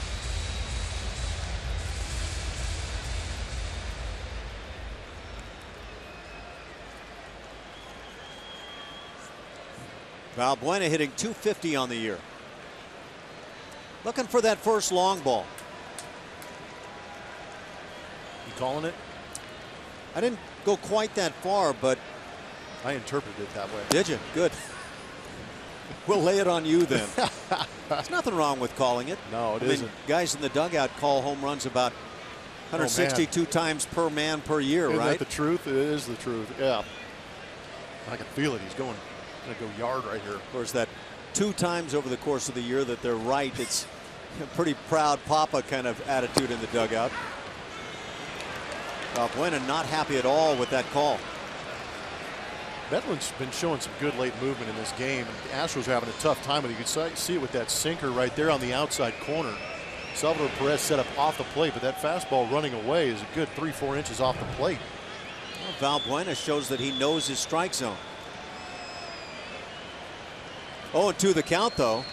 Wide open left side. Luis has been using that left side well. Perez, the catcher, wanted to make sure that pitch was not on the plate. Trying to elevate that fastball. Seen a couple of good changeups. Medlin was an excellent fastball changeup combination type pitcher when he was with the Braves before he had those Tommy John surgeries. In on the hands, popped up into shallow center field. Coming in and calling off his infielders and making a sliding spectacular catch is Cain.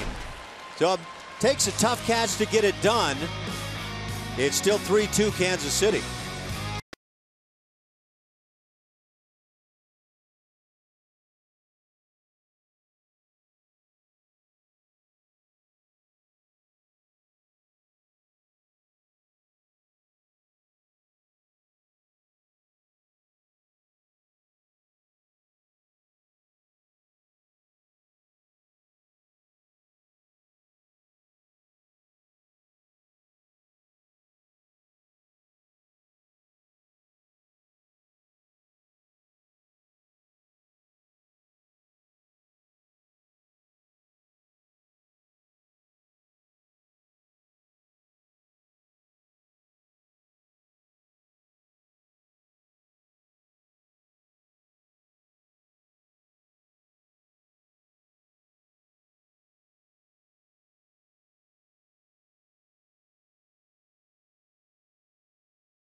Got a pitching performance, and it is powered by Kubota.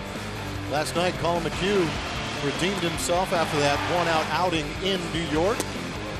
Had great command of the fastball, cutter, curveball combination. Did a great job of elevating in the zone again. Mechanics looked spectacular. He even got some help from his defense. Tyler White with a rare 3-6-1 double play. 7 shutout innings to help that ERA with 102 pitches. Excellent performance. Good to see Colin McHugh making those adjustments from start to start, too. To me, that was the big factor from last night, because you've got to have pitching ultimately to win. This team's going to hit. I believe the home runs are going to be, again, a big part of what the Astros do. Completely agree. 3-2 Kansas City here in the 5th inning. That pitching staff is going to have to probably put up something close to what they did last year. Big one hopper to Valbuena. And out number 1, and they were number 1 in the league in ERA. Right in front of the Cleveland Indians, who could be good this year. Could be a turnaround year for them. That starting rotation for me doesn't get talked about enough. Those guys are going to be very good. With 1 out, it brings up the leadoff man, Alcides Escobar, the shortstop for the Royals.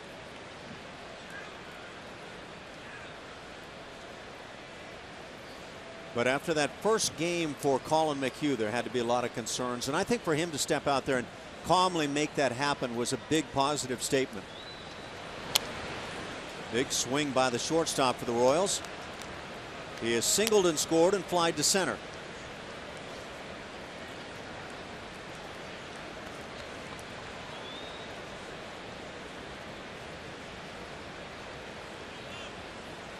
In the American League, the Yankees are in Toronto leading over the Blue Jays 3-2. That game in the 8th inning. Cleveland, we just talked about them.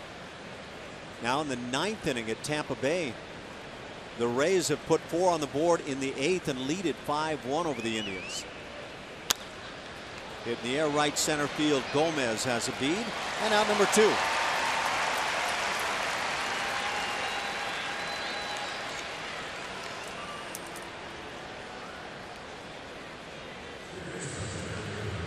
Tigers winners, and of course the Tigers come in on Friday, play over the weekend here at Minute Maid Park. Brad Ausmus's club, and they figure to be much better this year than they were last year. Tigers win over Pittsburgh 8-2. Oakland A's and Angels play in Oakland tonight, as do the Rangers and Seattle. The other game going on, Baltimore invading Boston, leading 9-4 at Fenway Park now in the bottom of the 7th inning.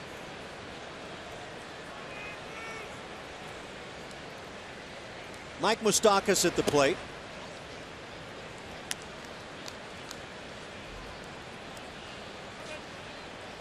And the Moose has a 1-1 count.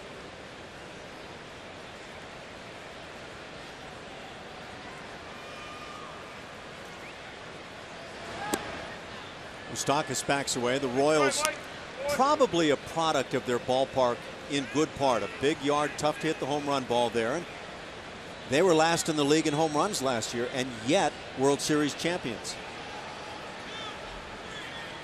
Yeah, they did a good job of manufacturing a team that could produce in that ballpark. We talked about how stingy they can be at the plate, taking some tough pitches, getting on base, just kind of pestering you with base hit after base hit, base runner after base runner. You eventually get that big hit in the gap like Kauffman Stadium. You're going to have some guys running around for quite a bit. And the 1-out walk. Make that 2-out walk here in the inning. It brings up the 3-hitter Lorenzo Cain. Royals have been playing good ball and defending their World Series title. They're 4-2 coming into play tonight, and yet offensively not doing a whole lot, hitting just .245 as a club. They've hit 5 home runs. That's 11th in the league. And I believe that's a credit to their pitching. I mean, this is a team that's built to bug you a little bit, get in your craw a little bit, score some runs, but they're not looking to score 5-6 runs a game. They're looking to get 3. They're actually just looking to get a lead somehow in the 6th inning so that Ned Yost can go to that bullpen and just shut the door. How much of the 81 games at home for that pitching staff carries forward onto the road, do you think? Because I think about teams in Colorado that struggle pitching on the road because they're just beat up from the 81 at home. Yeah, you lose your mind pitching in Colorado for sure. You think they'd be chomping at the bit to get out of Colorado, unfortunately, even though that is their home stadium where they got to pitch quite a bit.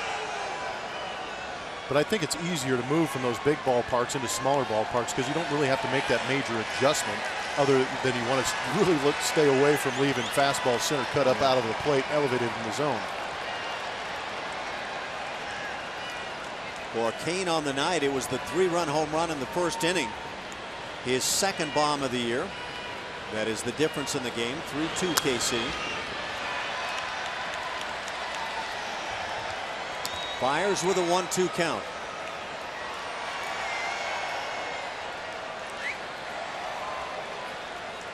And Cain, the #1 WAR-rated player for the Royals last year.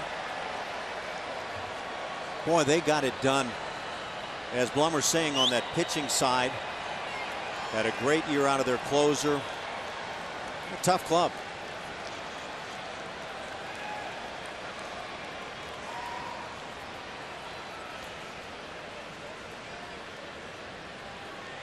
Byers holds onto the baseball quite a while and then misses way high.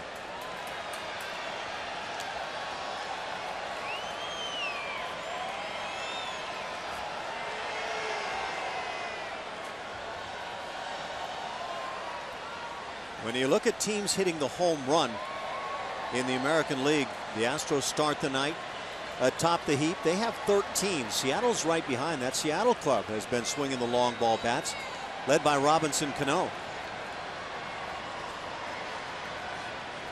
Byers brings the 2-2, and that's nowhere close. Nice play by Kratz.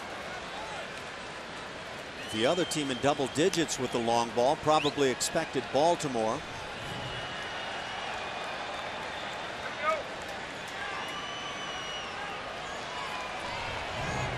Kratz on that backhand side, able to make the play. Pretty good grab. I wonder how many baseball people, Blummer, would respond with the right answer here. Team in the American League with the least home runs to date. The LA Angels. Runner goes. Driving to right center field. Long run, Springer. He'll get there just shy of the warning track and make the catch. And that'll do it for KC in the 5th inning. They leave a man as we go to the bottom of the 5th. 3-2 Kansas City.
Houston Astros baseball on Root Sports is presented by Southwest Airlines. Transparency, low fares, nothing to hide. And by Toyota. Let's go places.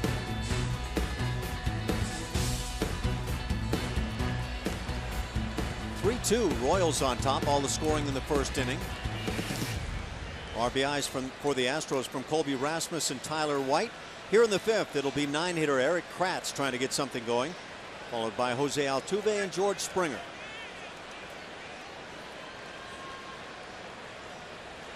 Chris Medlin, the right-hander, working his 5th inning. Finds that inside edge with the breaking ball. Medlin in his 4th career outing against Houston, 2nd start. Came in with an ERA of .312 against the Astros.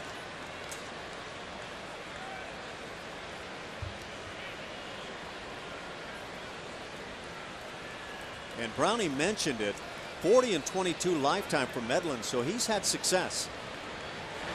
15-game winner just a couple of years back, make it 3 years. That was 2013. With one of those Tommy John surgeries, didn't pitch at all in the 14 campaign.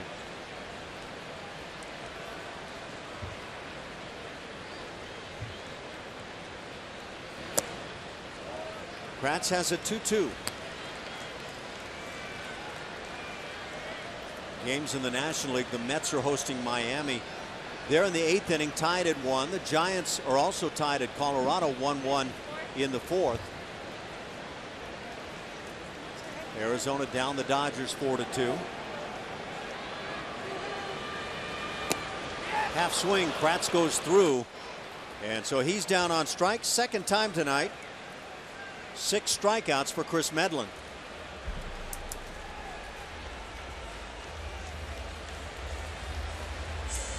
With 1 out, leadoff man Jose Altuve comes to the plate. Drew a walk and scored in the 1st inning.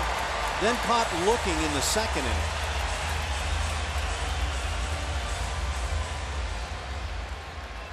Altuve hitting .276 as he stands in.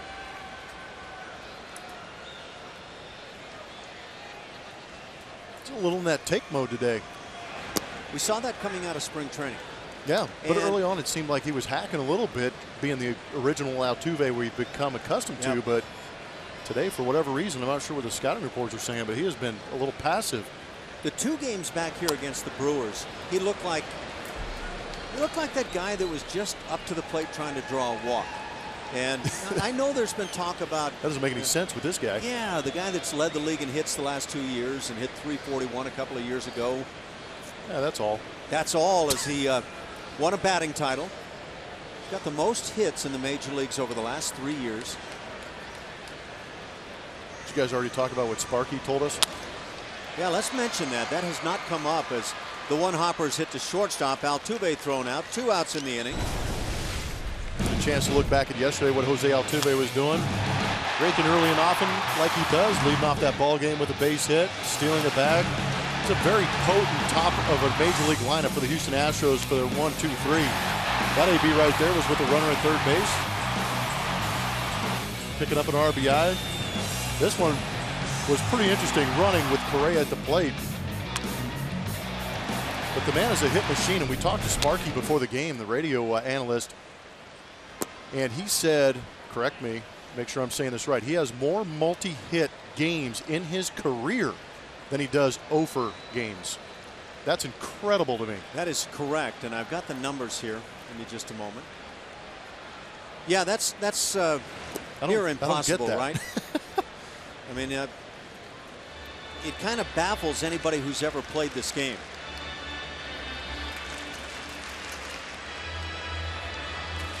By the way, George Springer 2 for 2 on the night. Was picked off then in the 3rd inning after the single. Of course, we hear the balk calls coming from the fans here at Minute Maid Park. But with nobody on base, no balk. Okay, so Steve Sparks says 166 hitless games over the career of Jose Altuve. 237 multi-hit games. So it's not even close. That's incredible.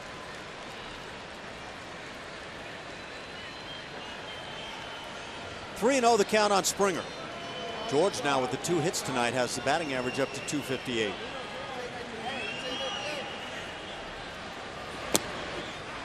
And takes a strike. It's 3-1.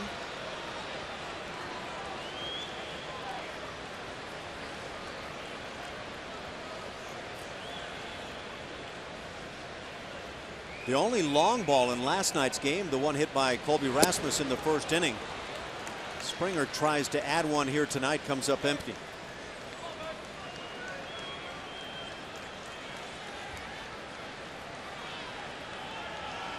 I think the most dominant player I've seen over the last few years was George Springer 1 week in Kansas City and I think Seattle at that time.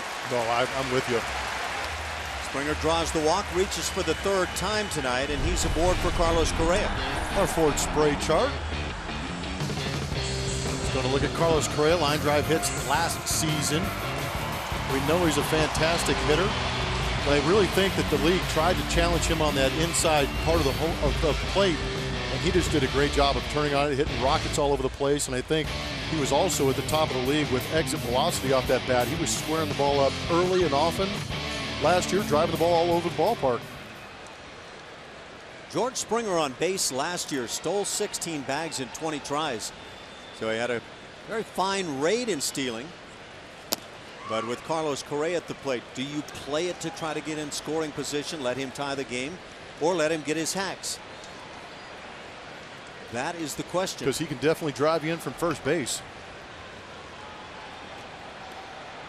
Carlos Correa can hit it all over the park. We talk about Tyler White and his abilities, but Carlos Correa can drive it out of the yard anywhere he chooses.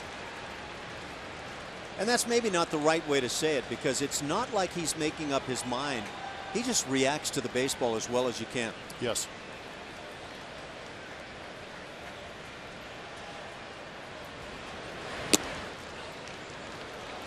And a peek at Correa last night.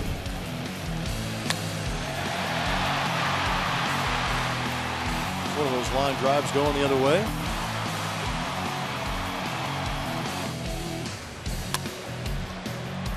and not trying to do too much. With his talent level and his youth, you would assume he'd go out there and try and do a little too much sometimes, but he is always staying within himself, staying up the middle of the field, taking quality swings, always having quality at bats. And you see right here, worked himself into a 3-1 count.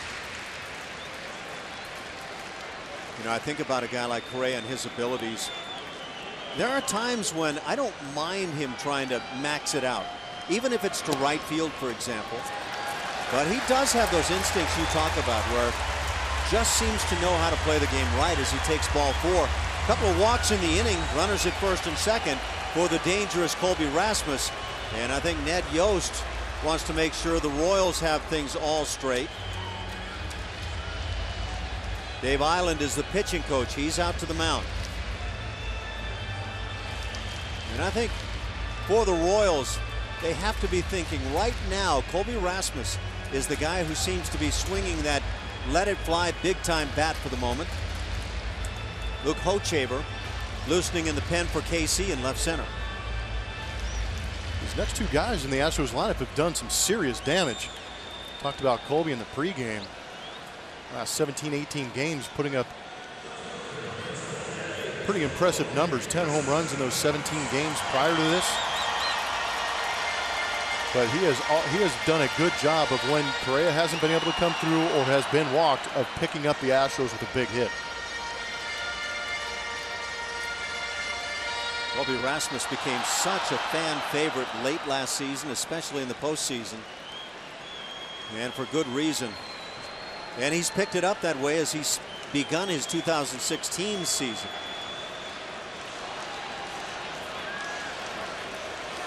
Runners lead from first and second.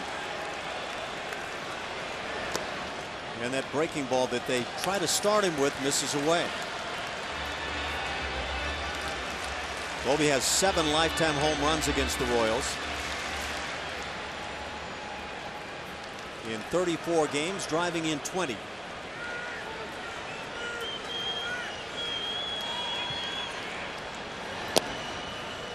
And that one misses away.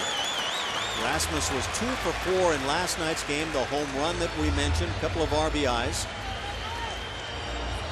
Also struck out a couple of times, but laid down that bunt for the base hit on the left side. We talk about how much damage he's done. He's also doing a good job of laying off some pitches. On base percentage way up this year. So tough to tamp down that excitement when you're swinging the bat well. I thought you might be going to what I was thinking. If I felt that need to try to drive the baseball, I got over anxious and started hacking early on some pitches. I completely agree with you on that. I did the same exact thing. That pitch on the fist fouled back. And a 2-1 count. You just feel so good, and I'm going to get what I want, and the pitch would be right on the hands or whatever the case would be. And even though you were geared, the mind was positive, it just wasn't going to work.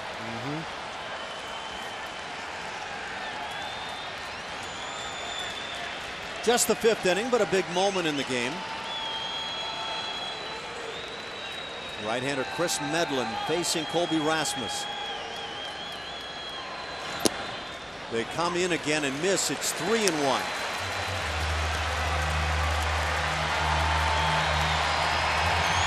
Good job of laying off right here. Yes, sir. Colby Rasmus with 2 outs and runners in scoring position, hitting .500 on his season.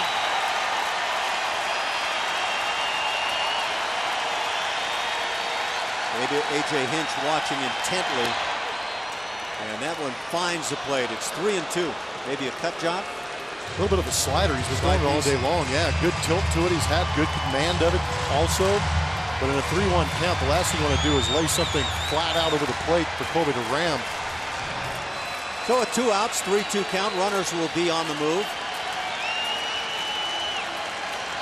Question is, does he do it again?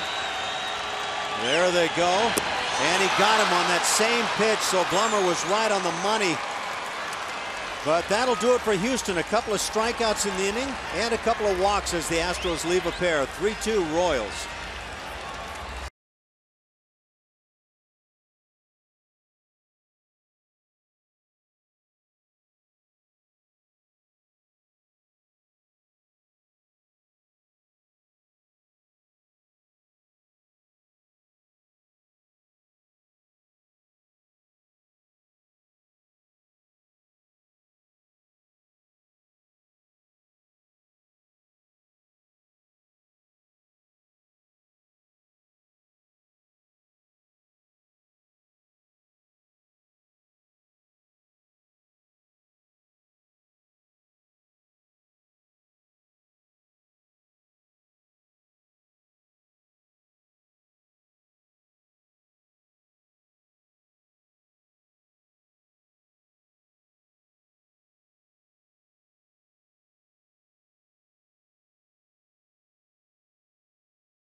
Every Wednesday night home game is Dollar Hot Dog Night, presented by Nolan Ryan Beef. Enjoy all the dollar dogs you want while cheering on the Astros. Get more info by visiting astros.com/dollardogs or call 1-877-9-ASTROS, guys.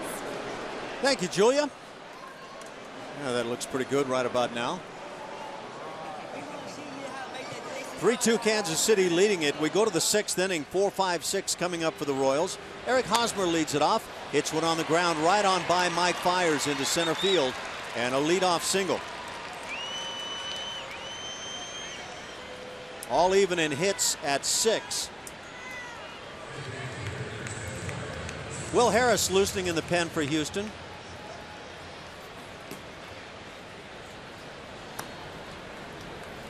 With nobody out, Kendrys Morales at the plate.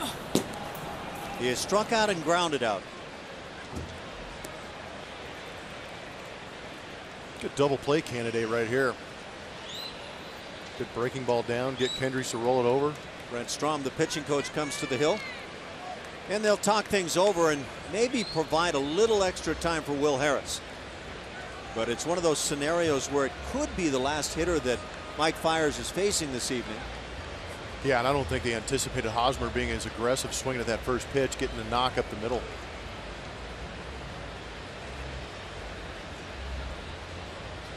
Three runs in the first for the Royals, 2 in the first for the Astros. That's been it.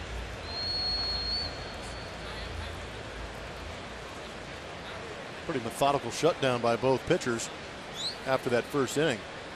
94 pitches for Mike. So maybe that thinking, getting through Morales could be right at the 100 mark, somewhere near, and likely the end of the evening. Shift on. And Morales takes the strike.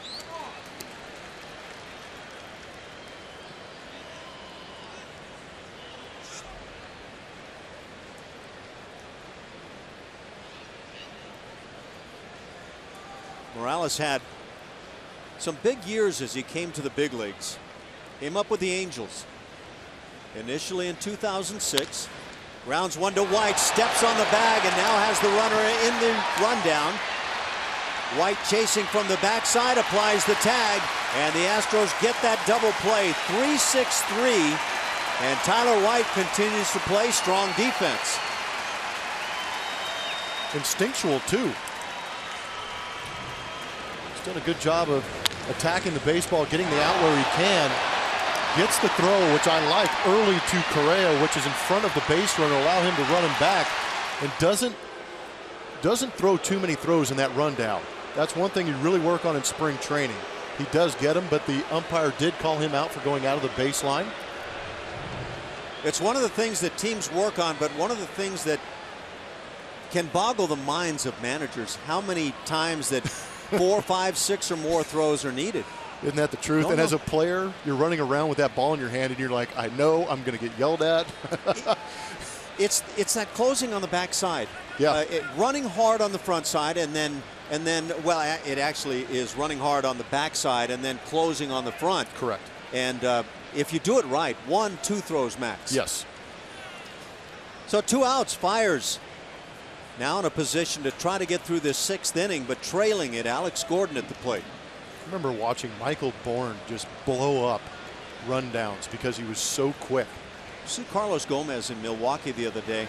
I think the play needed 6 throws. It was really? hideous, where every guy on the receiving end took the ball flat-footed and then took off running. And Yep. it's just one of those back and forth jobs.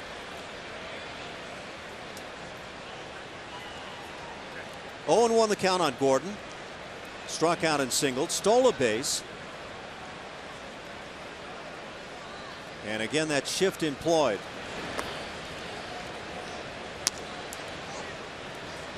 That changeup has come in handy for Mike Fiers this evening.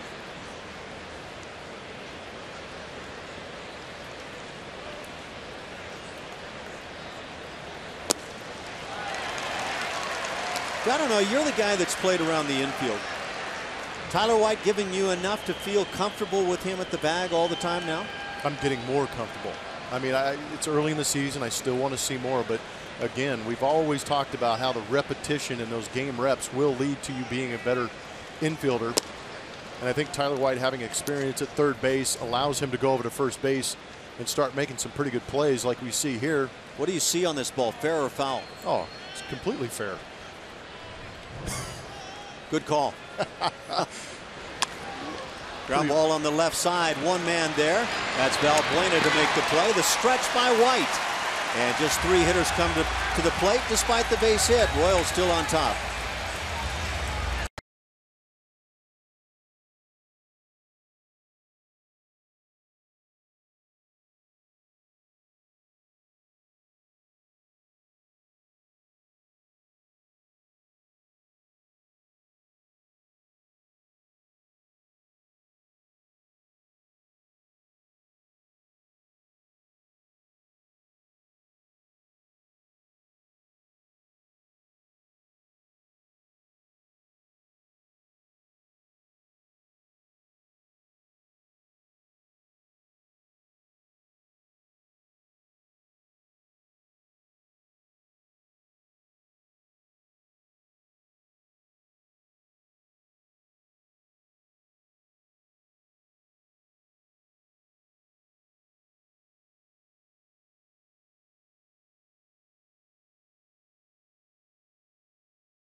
Chevy Stropole.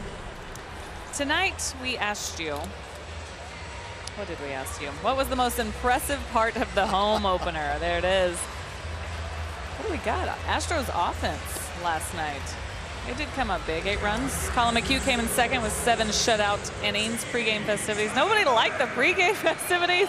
Ouch. I shouldn't say that, I'm sure they did. But the atmosphere here, I will say, was awesome last night, guys. Up to you. Yeah, thanks, Julia. Yeah, I think Jeff and I, though we love the offense, and we will any given night, to see Colin McHugh turn his fortunes around with that fine start, I think that was the big one. Yeah, I completely agree with that. That was fun to watch. Because you do anticipate the Astros offense to light it up quite a bit this season, but to watch Colin McHugh make the adjustments was beautiful. Change on the mound for the Royals. Luke Hochevar comes on. So Chris Medlin works 5, allowing 6 hits and a couple of runs. They're earned. He walked 4, so maybe fortunate on his evening. Did not allow the long ball and struck out 7. Hochevar, former #1 pick of the draft, that came back in 2006. A guy that was slated to be a front of the rotation starter. Never really worked out, but he's turned into a heck of a bullpen guy.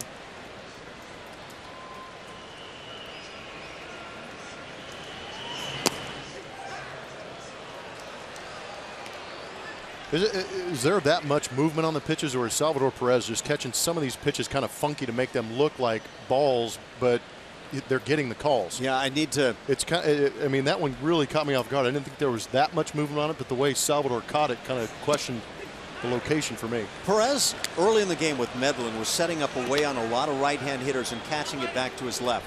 A couple were called strikes. Those can look really funky. Good pitch. Good curveball for the called strike. Yeah. 1-2 the count. Just there's something a little off. The further out in front you catch it as a catcher, the worse it's going to look a lot of times. And generally, I would say Perez is a nice deep catcher. I agree. Good fastball, but misses away. It's 2-2. Leading off here in the inning, it's Tyler White, and he's looking at some good stuff right about now. Hochevar's really seen a jump in his velocity. 2013, 95.6 miles an hour, and then 2015, 94.4. It's consistent cheese. Did not pitch in the 14 season. Another one of the guys with arm issues, but boy, he has bounced back, as you're saying, with great stuff. Last year, he allowed 49 hits in 50 and 2/3 innings, so about 1 per. But you go to that 13 season, 41 hits in 70 innings. So he was one of those untouchable great arms in that bullpen. Literally, yeah. And then you go back to when he was a starter. He allowed more hits than innings in 2012. So a change of fortunes, and that slide piece there does in Tyler White. First out of the inning. Slider's really been the equalizer against this Astros lineup this evening. Medlin had a great one. Now Hochevar with that electric fastball, backing it up with an 89, 90 mile an hour slider. It's not easy for right-handed hitters. Yeah, there's something to be said about these guys that get drafted that have the great arms. They're going to be one of our next starters, and then they scuffle a bit. But when you put them in the bullpen and find that 1 inning dials them up quite a bit, they turn into something special. Carlos Gomez at the plate takes the breaking ball for a strike.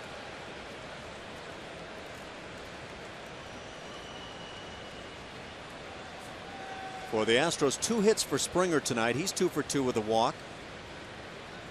A base hit apiece for Correa, Rasmus, and Tyler White, and Carlos Gomez for that matter.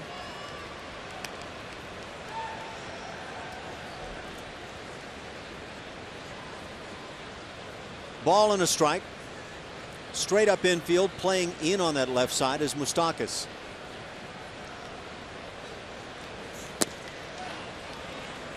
Ooh, That got a little good cut take. on it? Yeah. No, that thing is filthy. And some of the numbers I've looked up shows that Hochevar's only throwing 24% fastballs. He's throwing that slider, I guess we can call it at 89, which is pretty firm. He's throwing that thing almost 55% of the time. Yeah, I was watching down to the field on a couple of the sliders this inning as Gomez pops it up on the right side. It's the second baseman Infante with the play. But watching down to the field, I could see the slight movement. You can't see the depth, obviously. Yep. But it's so hard, it's hard to imagine that's a slider. And when guys are throwing it that firm, it usually has a tendency to break quite late, too. We're 2 outs here in the 6th inning. Base is empty for Evan Gattis. Back in action with the club now. He is struck out and grounded out.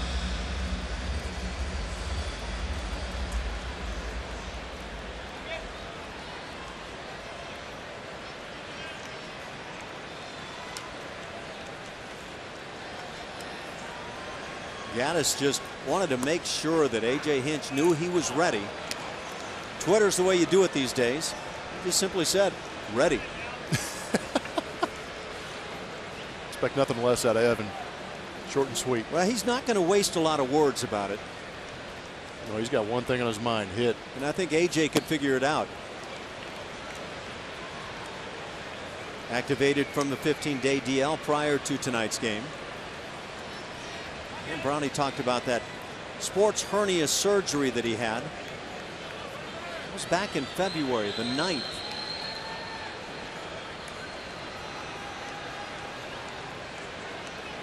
Led the Astros in home runs and RBIs last year. And of course, let's not forget triples.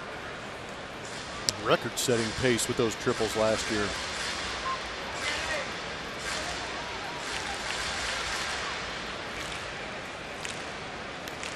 We saw 3 of the triples with some replays here earlier in the ballgame, but he had 11 3-baggers last year. Man, I'm not even sure I had double digits in my career. I think I had about 12. Wow. Yeah, I think I'm going to bet you blew me away in that. No chance. I cannot begin to tell you the number of times I stretched a triple into a double in my career. I was just going to say, if I had to run that extra 90 feet, I was pretty upset. I called timeout for about 3 minutes. 2-2 got him. So a 1-2-3 inning, couple of strikeouts for Hochevar as he polishes out the 6th inning. It's 3-2 Kansas City. Bill Brown coming right back.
Trond Auto Group showing you a 3-2 lead for Kansas City. The Royals off to a good start at 4-2. Lorenzo Cain gave them a nice start in this game with a 3-run homer in the first inning with nobody out. Escobar and Moustakas had singled.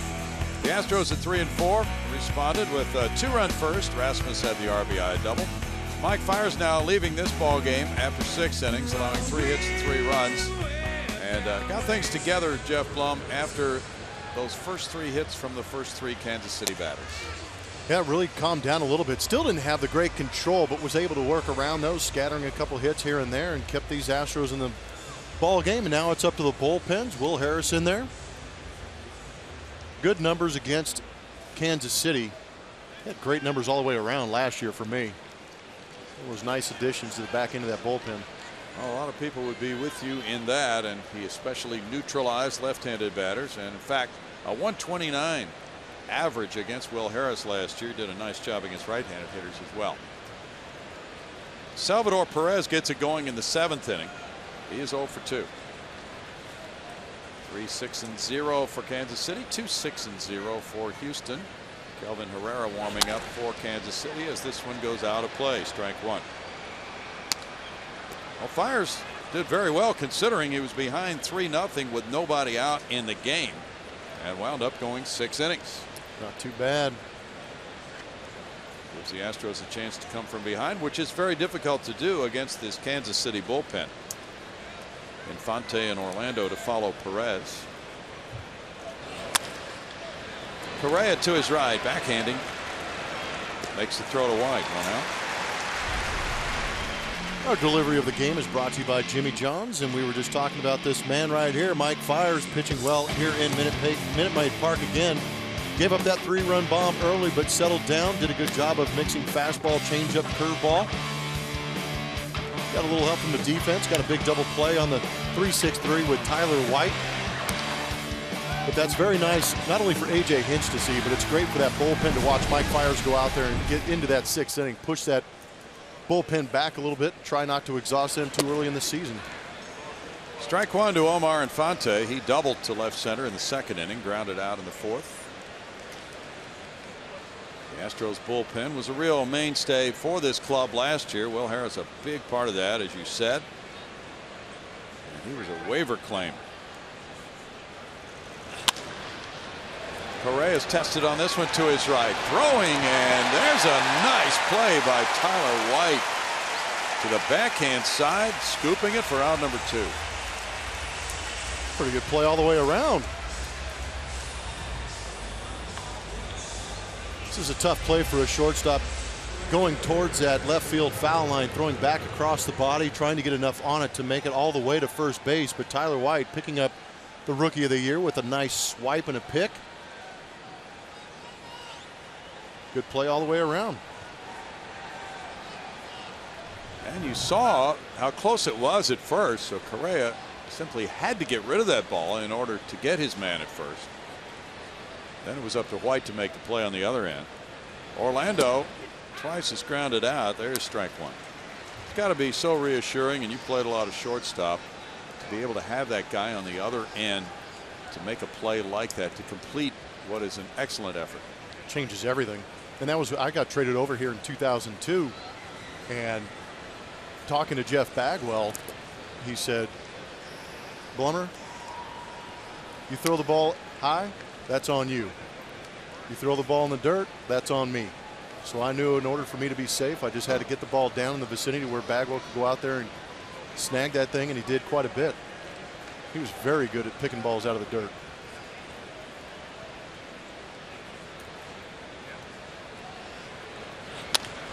Up the middle, and that one backhanded by Altuve. He collides with Correa.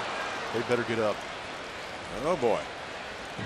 It's going to be a hit for Orlando, but is there any damage? They both get to their feet and apparently uninjured. Scary. Yeah, that's not a comfortable feeling for Astro fans to see those two guys collide. Hit the mound, jumped up. Altuve got there easily. Not sure he would have had a play anyway. Orlando runs pretty well. You're almost thankful they're good enough athletes to avoid direct contact, because that's exactly what happened. Well, they both did twist and turn out of each other's way, didn't they? Thankfully. Just a glancing blow. So now with 2 outs in Orlando at first, the order turns over, and it's Escobar batting for the 4th time. He led off the game with a single and rode home on the Kane 3-run homer. He's 1 for 3. Glad you're with us tonight. Bill Brown and Jeff Blum at this stage of the game, along with our birthday girl, Julia Morales. How about a nice comeback win for the birthday girl? Be all right. I'll take that. What's your favorite kind of cake, Julia? A favorite kind of cake? You know I like all cake. Let's be real. Easy to please. She'll just run off the calories in the morning. That is a given.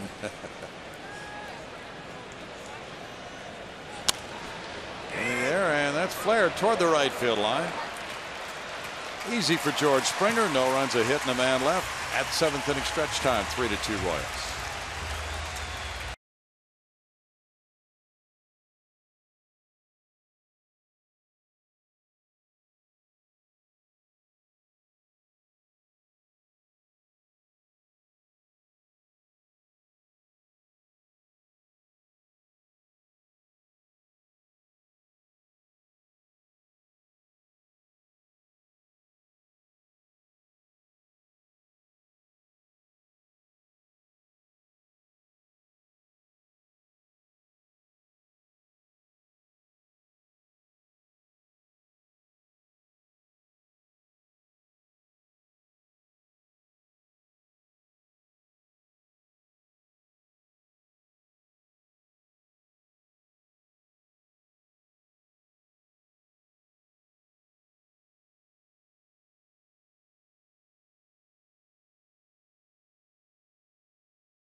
I'd say it's probably double the frustration, because you're living through the eyes of yourself and the coaches, and you're also seeing 25 heartbroken guys in the clubhouse. So I think you put so much time and energy into it. Seasons end quickly. The disappointment on the faces are real. The emotion and the intensity of the games are unlike anything that I've ever experienced before. So you hang on to that for a little bit, and for us, replaying the entire Kansas City series, was done by all of us, and eventually, you break away from last season, you relish in the good times, and look forward to the next challenge, but it hangs with you for a while. That was the skipper with the Geico quote of the day. AJ, with little playoff experience really coming in. He had a little bit with the A's back in his playing days, an executive with the D-backs in '07. But he said nothing compares to being in the manager's chair for the postseason. The intensity of the preparation, trying to put players in the best position to succeed with the entire world watching. But he did say he loved it, and he walked off the field unfulfilled and wants more. Guys. Thanks, Julia. Bottom of the 7th inning coming for A.J. Hinch's Astros, and pitcher number 3, Kelvin Herrera, is in for Kansas City, an extreme hard-throwing right-hander who is 26 years old. He was an all-star last year. He's from the Dominican Republic, and he mowed down a lot of hitters in 72 games, struck out 64 in 69 innings. Luis Valbuena leads it off. He's 0 for 2. Foul back. Preston Tucker is on deck to pinch hit for Eric Kratz. 21,027 is the paid attendance at Minute Maid Park. Luke Hochevar had a 1-2-3 inning with a couple of punch outs, and you see the numbers on Herrera. Very good to open the season. He gets a strike on Valbuena. And moves in front. 0-2 in the count.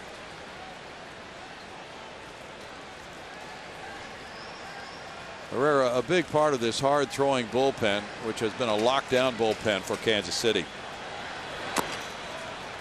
They're without Greg Holland now, who's out for the season, but nonetheless still a very difficult bunch at the end of games.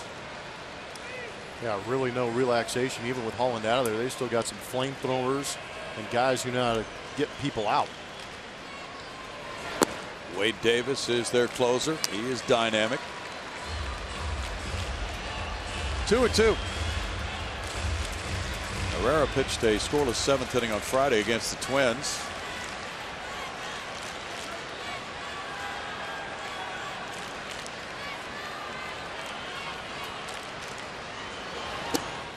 He gets a punch out, 1 out. That did not look like fun at all. Nope. 10th strikeout for Kansas City pitchers. Preston Tucker comes up to pinch hit now for Eric Kratz, who was 0 for 2. We're leaving. So we keep on walking straight? Tucker is a bat, of course, A.J. Hinch would want in a game like this. He's hitting .333, 2 homers, 3 runs batted in, 5 for 15 to open the season. 0 for 1 as a pinch hitter. Last year, Preston belted 2 pinch homers.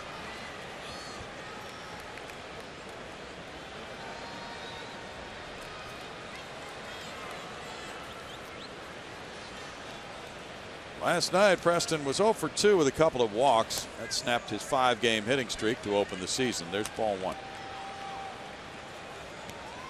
Tucker's been known to hit some big home runs. First home run of his career, game tire up in Detroit. He has legitimate opposite field power.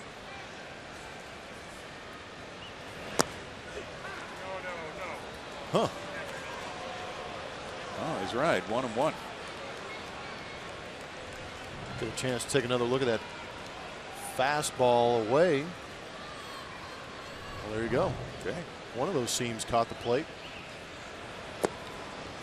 2 balls and a strike. Ken Giles is working in the bullpen for Houston.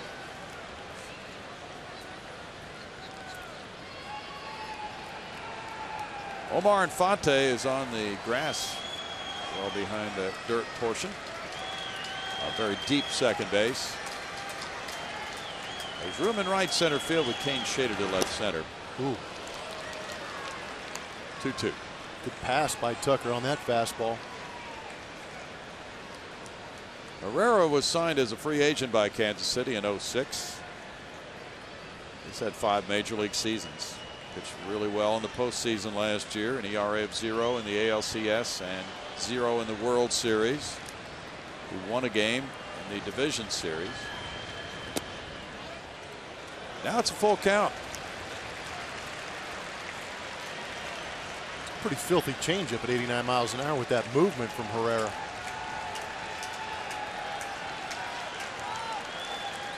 All of Preston Tucker's hits have been for extra bases. 2 homers and 3 doubles.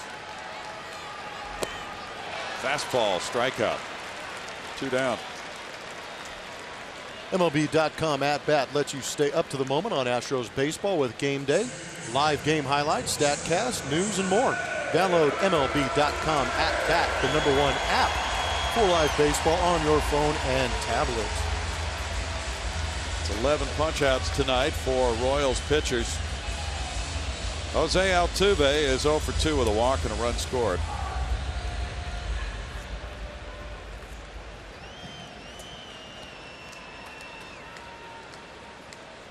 Altuve's swing percentage is down from last year, from 52 to 45%. He's chasing fewer pitches out of the strike zone so far. Up for ball 1. He took a lot of pitches in spring training this season. And knowing that he did that, it's obvious that he was working on that. It'll be interesting to see how it plays out throughout the course of the season, because we know Altuve is excellent when he's aggressive. 2-0.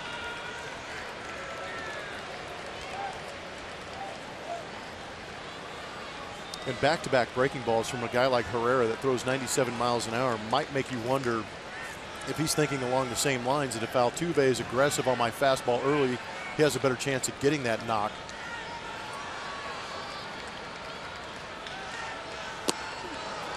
Two balls, one strike. When you throw 97, you can make some mistakes, not have to hit your spot every time. That was a good running fastball.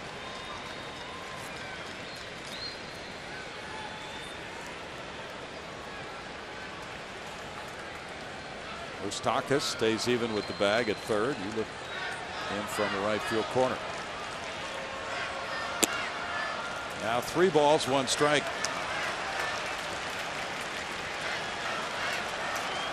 Here you go, Jose. Dial it up. Last pitch at 98 miles an hour. Herrera allowed 5 homers last year in 69 innings.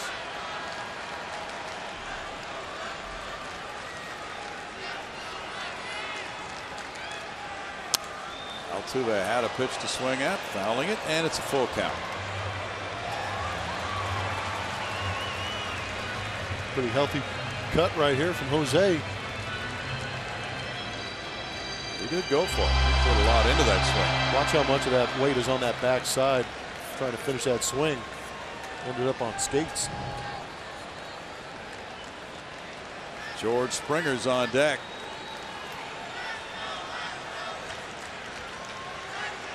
All the scoring came in the first inning tonight. Fly ball, and the center fielder Kane lopes in to make it a 1-2-3 7th. We move to the 8th, 3-2 Kansas City.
Astros trailing by 1. We move to the top of the 8th. Save money and get the games with the best giveaways, including the Award Series bobbleheads with the Astros 10-game Award Series package. Visit astros.com/mini-plans or call 1-877-9-ASTROS to get yours today. Will Harris today said that he knew he'd probably be used a lot this series with all the lefties over there for the Kansas City Royals. Had the day off yesterday. Watched Colin McHugh go 7 innings and said it was a small victory for all the guys in the bullpen. Just as much as they've been used, they weren't exactly feeling fresh. So they needed a day like yesterday. Fiers coming out and going 6 will definitely help him again today. But Harris, good against lefties. We'll see him probably a lot over the next couple of days, including Tony Sepp, guys. There's strike 1 to Mike Moustakas. Moustakas has a single and a walk. Harris might be called the second lefty, so to speak, in the Astros bullpen, even though he's right-handed, because he has been so effective against these left-handed hitters. Altuve, slick play to his left, 1 out. Very nice play by Jose Altuve, and that's what Houston Astros pitchers like about pitching for the Astros because they know they can pitch to contact. They might not have the best stuff or hit their spot every now and then, but the ball's put in play. There's a good chance there's going to be somebody behind them, especially with these shifts, to make that play. Jason Castro is in at catcher for the Astros after Preston Tucker pinch hit for Eric Kratz. Lorenzo Cain ripped a 3-run homer in the first. He's hit 2 fly balls to right since then.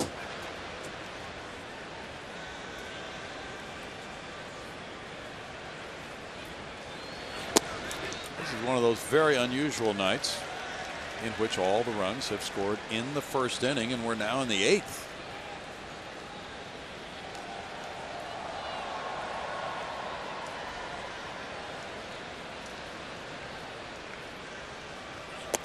Joakim Soria is warming up for Kansas City.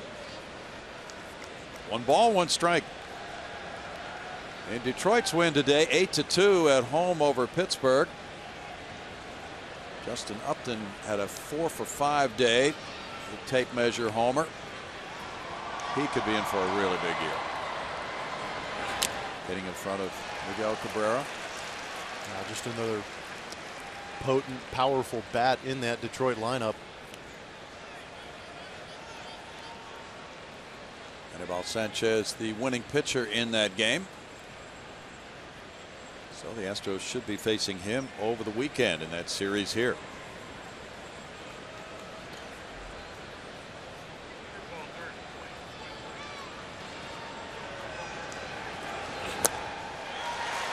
Struck him out. Sharp breaking ball. 2 outs.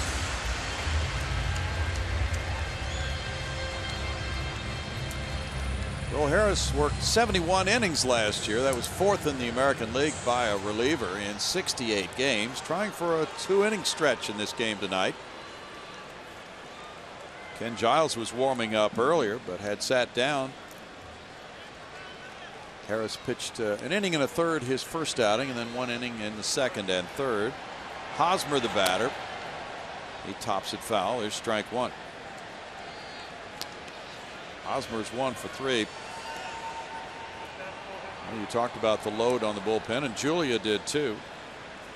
And the appearances a little bit more frequent than A.J. Hinch would like to this point of the season. Josh Fields has pitched in 4 of the first 7 games. This is game number 4 for Will Harris. Tony Sips pitched 3 times. Pat Neshek and Ken Giles each with 3 appearances as well. And this is the pattern A.J. followed last year of distributing the performances, so there's not a real overload on any one guy. Yeah, they were pretty spoiled with that starting pitching and what they did last year too, especially when on days that Dallas Keuchel went out there. He was going 7 strong every night. Hosmer's down on strikes. That's an excellent 2 innings of work for Will Harris. We go to the bottom of the 8th. Springer, Correa, Rasmus due up for Houston. 3-2 Kansas City.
Astros LLC and may not be reproduced or retransmitted in any form. And the accounts and descriptions of this game may not be disseminated without the express written consent of Houston Astros LLC. We're back at Minute Maid Park. 3-2 Royals leading the Astros, bottom of the 8th. And it's time to name that Astro. This is brought to you by your local Honda dealer. We've got some clues for you. He played all 4 infield positions. He was a graduate of the University of Wyoming. 10 homers in 1980. All right, who is he? Tweet us your best guess. We'll tell you later. You know him. I do. Bottom of the 8th inning, and the Astros trailing by 1 face Joakim Soria, pitcher number 4 for Kansas City. In 3 games, a 1-0 record, a very high ERA of 13.5. He had 160 saves with the Royals from 07 through 2012. Now a setup man, 31 years old, from Monclova, Mexico, facing George Springer, who's 2 for 2 with a walk. There's ball 1. Kelvin Herrera in 1 inning, allowed no hits, no runs, had no walks, and struck out 2. The Astros have struck out 11 times in this game. Springer fouls it back. It's 1-1, and this is where it gets difficult, and this is where the Royals have excelled at protecting close leads in the late innings. Really, if you're going to get after anybody, this is the guy right here for the Houston Astros. Jump on Soria. Not one of those flamethrowers that comes out of that bullpen normally. And for a strike, 1-2. Not sure. Really relies on location, decides to come into the kitchen and challenge George. He has a really good knowledge of that strike zone, and right there proves it, just doesn't get the call. Luke Gregerson is warming up for Houston. The count runs to 2-2.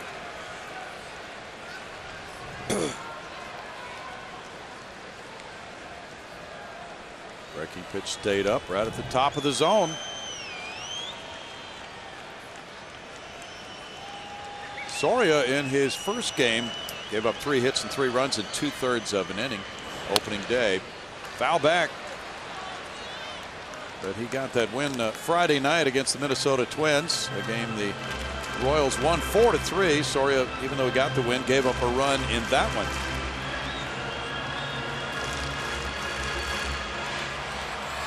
Soria signed to rejoin Kansas City as a free agent back in December.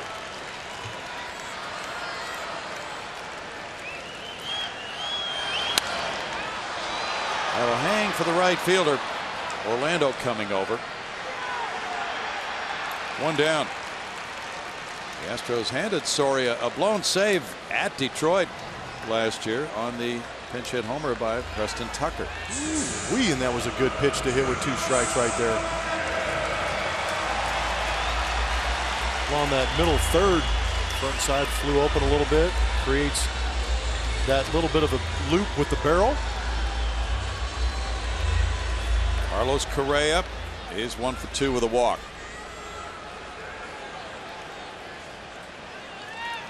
Back in 2014, when Soria was with the Rangers, the Astros tagged him with a loss in the 10th inning. He delivers to Correa, and it's 0-1.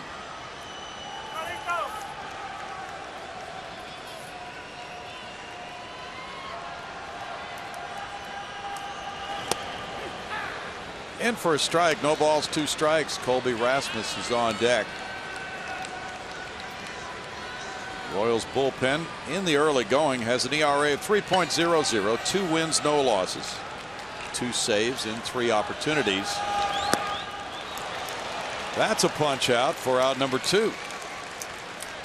Big punch out. The Toyota Tundra helps us work the game. This young man coming up, Colby Rasmus, right man, right spot right now in Houston. We talked about how happy he is to be on this roster, in this clubhouse, providing that stabilizing force.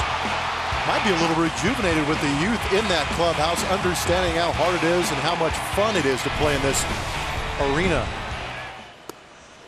He looks at it, strike 1. Rasmus doubled in a run in the first. He's 1 for 3.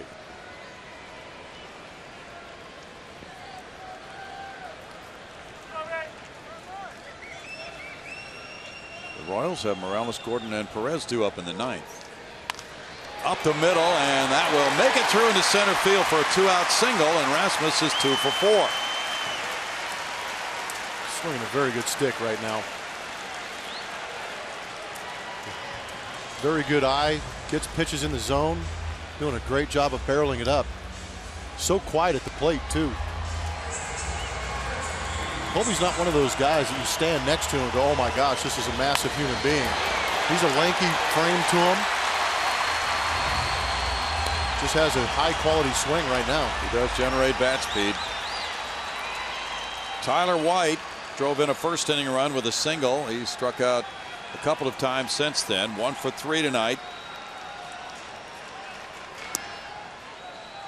Taking ball 1. Each club with 7 hits and no errors right now. The Royals are 3-0 in 1-run games.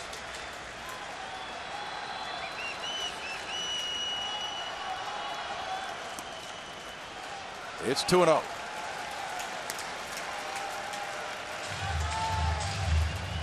Is it feeding time for the great White? Put himself in a good count to try and get something to eat.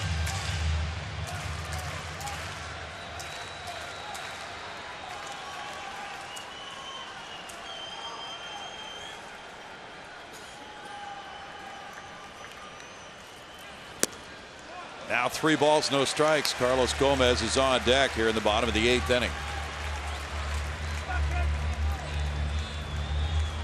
Royals have struck out 12 Astros. White now will be looking over a 3-0 pitch. I'm giving him the green light, Brownie. Good call. Wow, a ball 4. Fooled everybody. Yeah, Perez didn't catch that ball very well to get a call. And now runners at first and second with 2 outs. Got a runner in scoring position, so we'll look at our Lexus defensive rankings.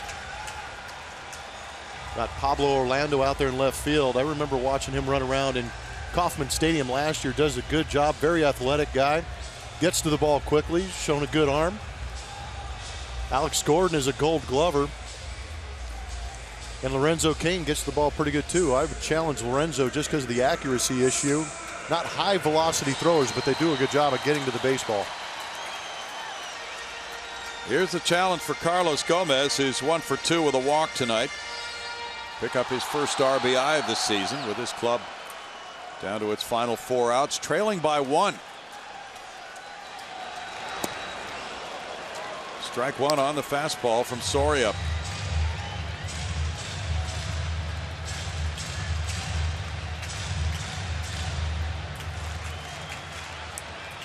Soria pitched 72 times for Detroit and Pittsburgh last year.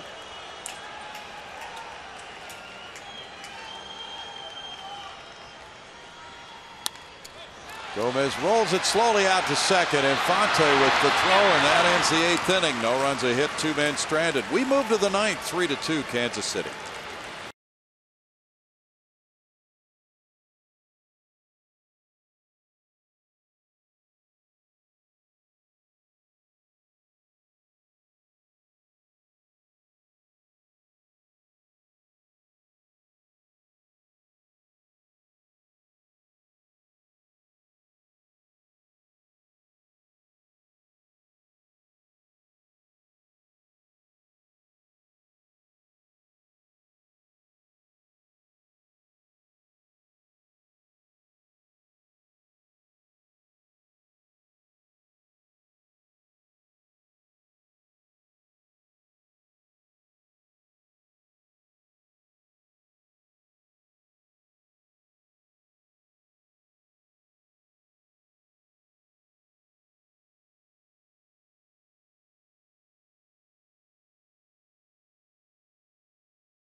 Houston Astros baseball on Root Sports is presented by Southwest Airlines.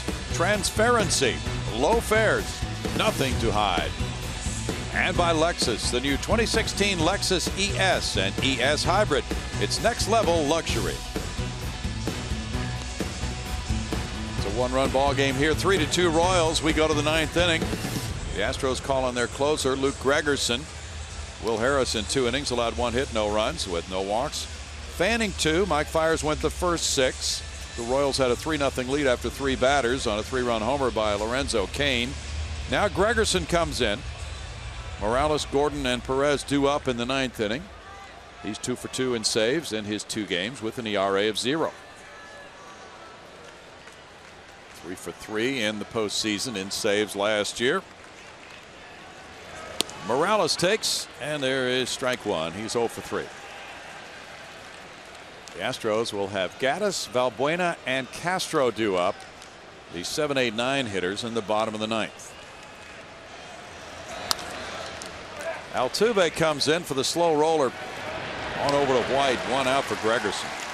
I think this is a pretty unique situation where AJ has the chance to use Gregerson to keep this game where it's at, and also have a guy like Ken Giles who has that closing experience in the bullpen in case the Astros tie this up. So you have another guy to come in and shut down another inning, allowing them a couple more chances to come back and win this thing. The Royals are warming up their closer, Wade Davis. Alex Gordon with that 4th inning single is 1 for 3. Gregerson's big pitch is the slider.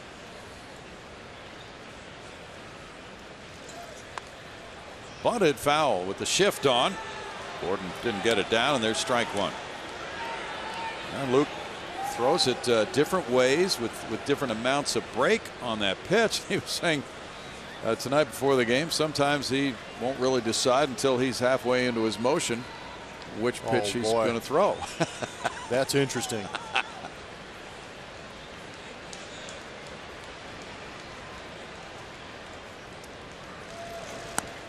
He gets a swing, and it's 0-2. Pick the right one. You bet. Royals are 1 for 4 with runners in scoring position, and that was when they needed it. The first inning at bat of Cain, who drilled his 2nd home run of the year.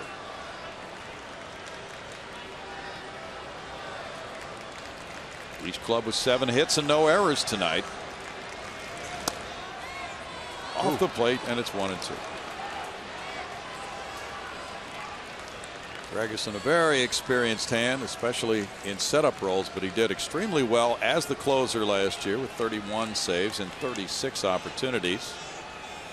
He's led the majors in appearances the last 7 years.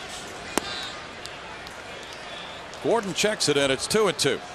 I was pretty impressed with what he did last year. He's not one of those closer types that comes in there and blows your doors off and ends the game in dramatic fashion. Like you said, he can really manipulate that slider the way he wants and get guys to fish, but did a good job of getting a lot of ground balls last year too. Now 3-2 on Gordon. Salvador Perez on deck. Very interesting game tonight with all the scoring in the first inning.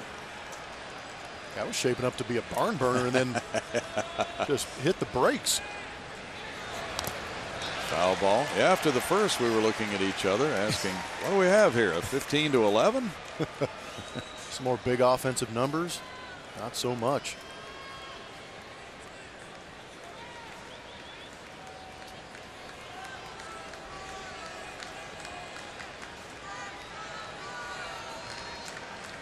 Gregerson hit the 500 plateau in major league appearances with his first outing of this year. Well, that's a very interesting take by Gordon. He must have seen that break on that slider. It turns out to be ball 4 as he shows restraint and takes the 1-out walk. I think that was strike 3. That was a darn good pitch.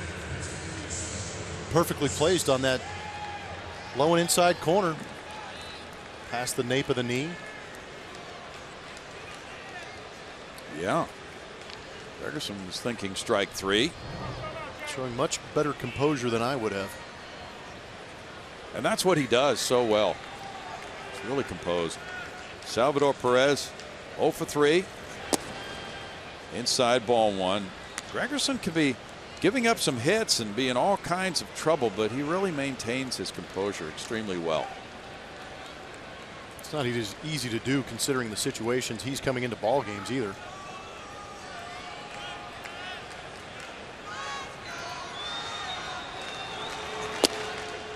There for a strike. 1 and 2. We talk about certain types of relievers who don't blow people away, but they just maintain that demeanor on the mound. They get the job done. It's frustrating as a hitter, because you know he's not going to come at you with 98 miles an hour. He's just going to nibble on the edges, dangle a carrot out there in front of you in that slider. As you start your swing, it breaks out of the zone. Very tough to square up.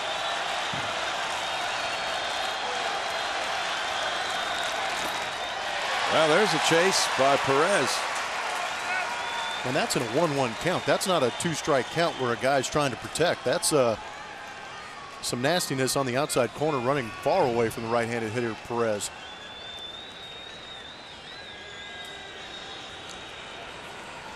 He missed that pitch by a few inches.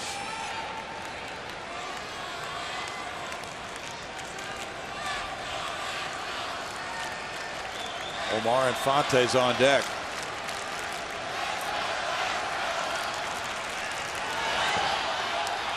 Now here's the runner advancing. Castro with a throw to Altuve, not in time on the pitch in the dirt. So Gordon on the wild pitch is able to move into scoring position as the count reaches 2-2. Castro made a good play on the pitch before this, and Gregerson tried to get Perez to fish after that slider again. Sometimes you throw a pitch in that opposite batter's box, a couple of holes being dug in there from hitters, has a tendency not to take a direct hop into the catcher's chest.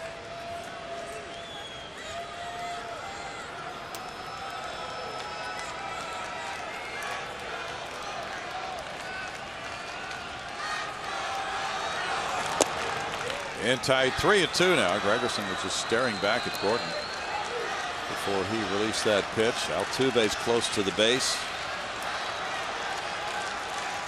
Trying to make sure he doesn't steal third with 1 out in the inning.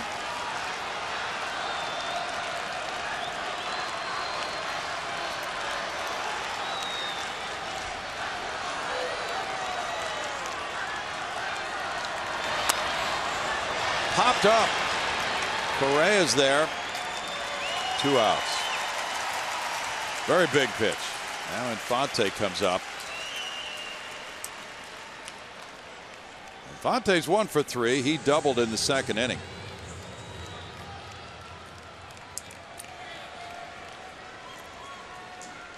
It was exciting baseball when these two teams squared off last October, and this is just that same type of really tight, interesting baseball.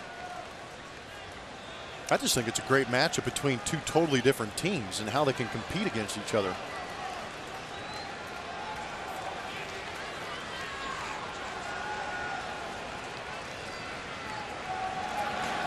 Showing bunt, Infante takes it. It's a strike.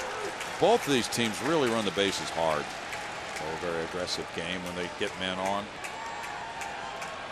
Might be the one similarity they do have is that they do run the bases well. The Astros lead in stolen bases, but first to third, very aggressive on those plays.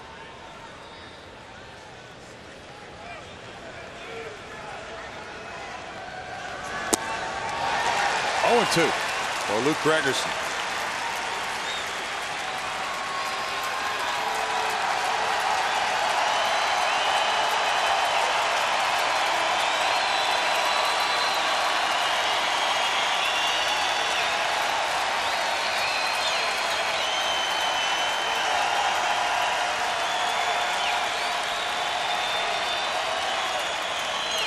Gordon's dancing off second.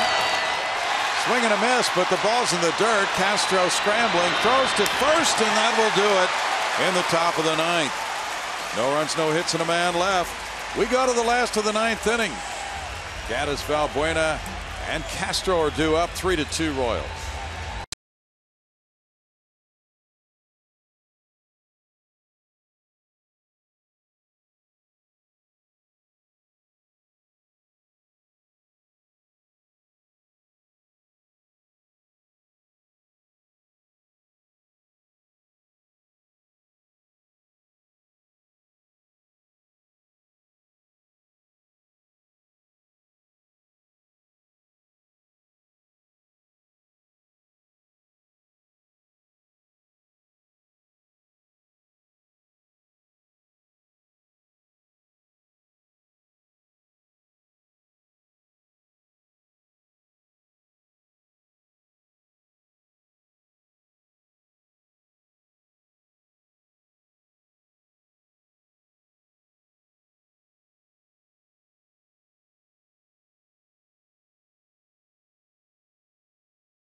Astros down to their last 3 outs here, down by 1, bottom of the 9th.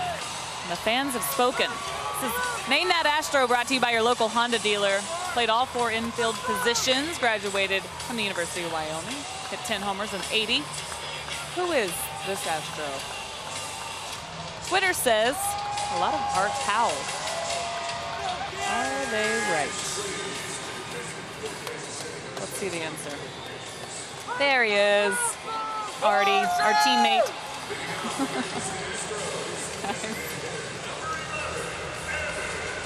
A Wyoming Cowboy. He was working as a computer programmer in Pittsburgh, went to a tryout camp. The Pirates signed him. The Astros got him, went on to a very, very nice career. And then managed so well. Wade Davis, the Royals closer, is in the game. He's pitcher number 5. Evan Gattis is 0 for 3 in his return to the Astros tonight. He leads it off. Davis with ball 1. Has electric stuff, Plummer. Absolutely does. From fastball, breaking ball. It's also got that cutter that I think ramps up there about 94 miles an hour, which is real tough. He runs it in, and Gattis takes it for ball 2. Luis Valbuena is on deck. Jason Castro is due up third. And the Astros last of the 9th. Davis 1-0, 2 for 2 in saves, an ERA of 0. Fouled, and it's a 2-ball, 1-strike count. The game went to the 10th inning Sunday with the Royals playing the Twins in Kansas City, and Davis came in and got the victory with 1 scoreless inning.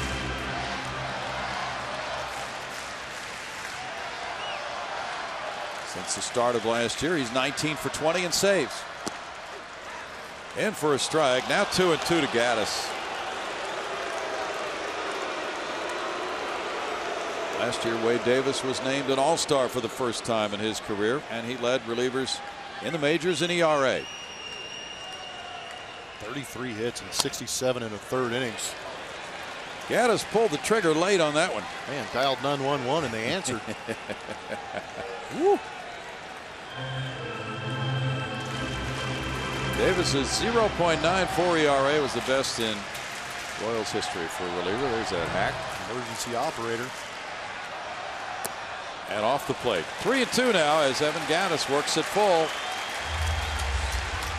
Davis was drafted by Tampa Bay in the 3rd round in 2004. Kansas City got him in the big James Shields deal. And he had been a starter for Tampa Bay early in his career. He's made a nice transition. Setup man, now closer. Gattis checked his swing. No. The Astros did not get the call from Eric Cooper, and it's a strikeout for out number 1.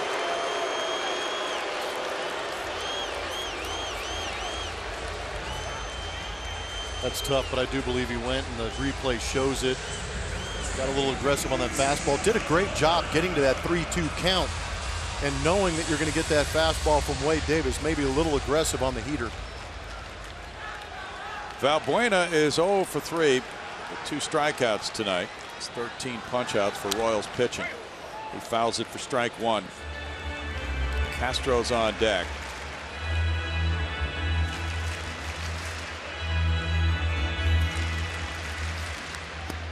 Put this Astros lineup in this ballpark 81 games out of the year. You've got an opportunity for some late lightning 1 through 9. 0-2. It just doesn't happen too often against this Kansas City bullpen.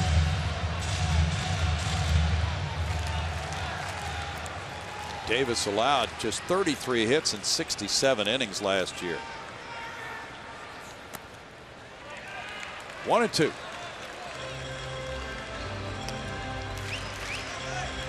He was 2 for 2 in saves against the Astros in the division series, an ERA of 0 in the league championship series, and an ERA of 0 in the World Series.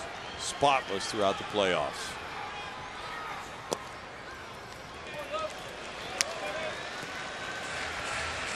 The Royals have a hard throwing pen from the 7th inning on last year, averaging 95.8 tops in the majors. That is ridiculous how firm these guys come out of their throwing. Wow. They did have Greg Holland, of course, in the mix, but he is out for the season with an injury. Wade Davis has only given up 3 home runs in the last 2 years. Granted, he is pitching in Kauffman Stadium quite a bit, but still, that's an amazing number.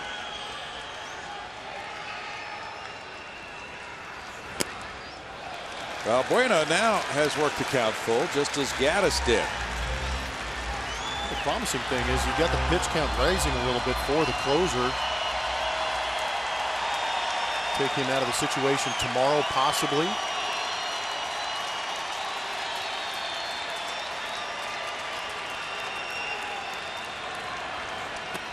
That's ball 4. Valbuena works a walk. How did he lay off that? Boy, there's not an answer up here for that. Yeah, I'm with you on that.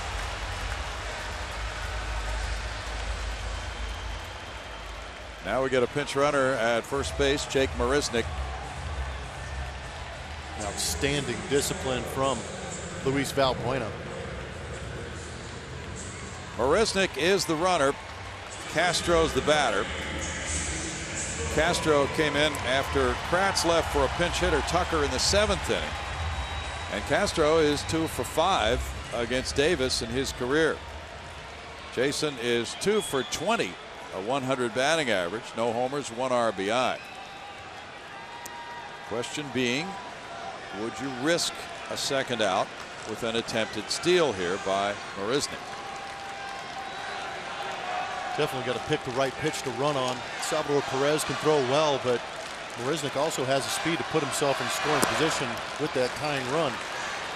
Strike 1 to Castro. Jose Altuve is on deck. It's a good time for that young man to learn the value of a rally cap.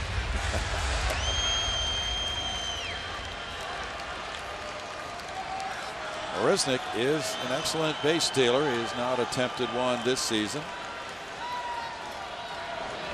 And the throw goes over. The Royals have allowed 6 stolen bases in 9 tries this season. It's a big number. Tough to come off the bench, though, as a pinch runner and steal, right? It is.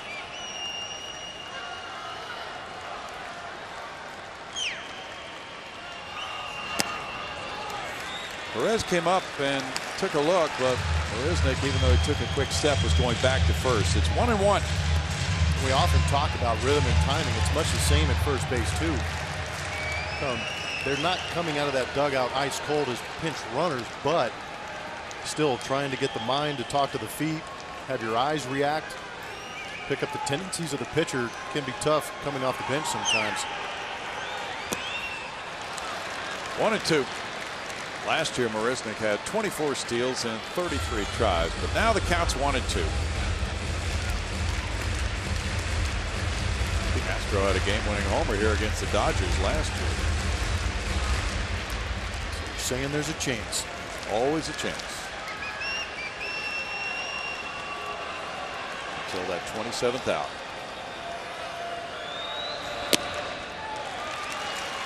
Two balls and 2 strikes.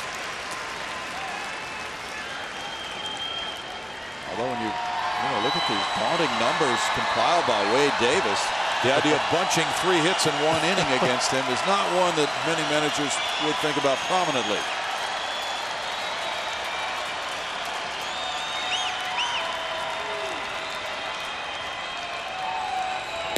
Now 3-2. Now things may change with a running game. That is interesting, yeah. And I believe you've got to take that chance. I know Castro has not swung the bat well early on here, but had a big triple last night in the opener. Put himself in a good situation here with the 3-2 count. Some speed at first base, may have earned himself a fastball. Get that thing ready and let it rip. Kane is playing several steps toward left center field on Castro. A lot of green grass out there in right center. And it's ball 4. Wow. Now back-to-back walks bring up Jose Altuve.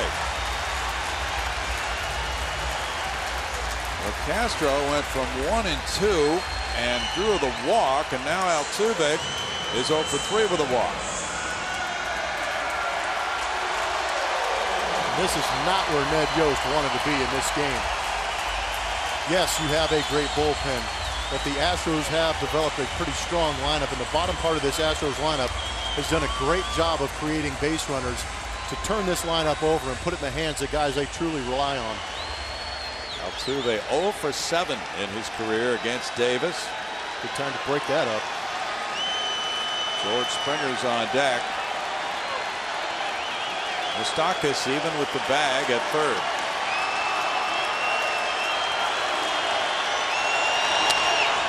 Altuve fouls it, strike one.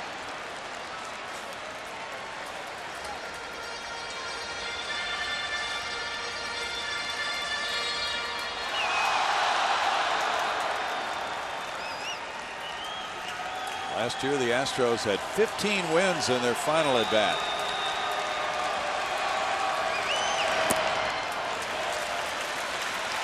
Two and two. Mr. Altuve was right at the center of a few of them. He gets a lot of the hits to begin with on the season, but he likes getting some big hits too. 3 walk-off hits last year. This one right here, July 23rd. Walk-off bomb. He looks at it, and it's now 2-1.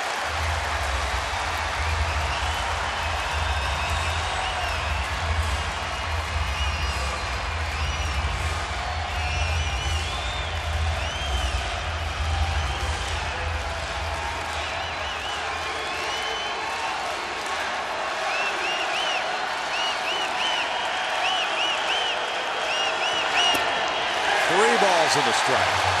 This has gotten extremely interesting with the fact that Wade Davis cannot find his command right now, falling behind every hitter I believe he's faced in this inning. Yeah, he struck out Gattis on 3-2. Back-to-back walks. Now 3-1 on Altuve.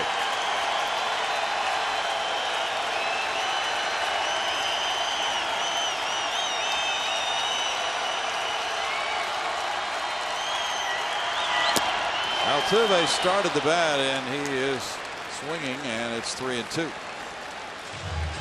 hold up. Yeah, guys that have come through in the past like Altuve has, it's tough to control some of that excitement. He knew it, but the beauty in it is he's a great hitter. Step out, regroup, still got another shot. Big 3-2 pitch. Runners at first and second, 1 out. Fly ball out to right. Orlando. Marisnick is tagging, but it's not deep. Orlando will get it back in, 2 outs. And George Springer will come up with runners at first and second and 2 down in the bottom of the 9th. So Altuve worked the count full, and every hitter so far has had a full count, 4 in a row in this inning. It's George Springer with 2 singles, a walk, and a fly ball to right field. And this meeting at the mound right here is just to get Wade Davis a little time to breathe. Throwing a lot of pitches in this inning with 26, unaccustomed to that. Maybe Salvador Perez has a comment maybe to help him get his command back for this big at bat against George Springer. Springer singled twice in this game between short and third. His first 2 times up, then he walked.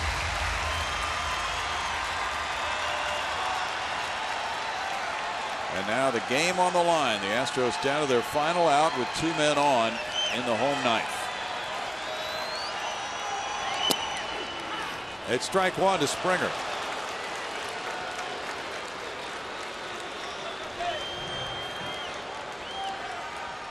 That inside corner has been wide open all night long for Royals pitching.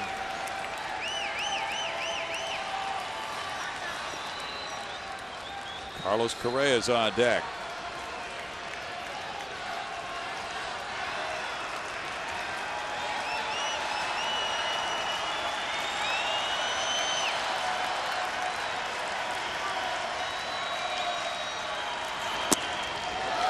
Off the plate, 1 ball and 1 strike. 1 walk-off hit coming May 2nd, 2014 against Seattle for George Springer. Just a little infield dribbler won the game.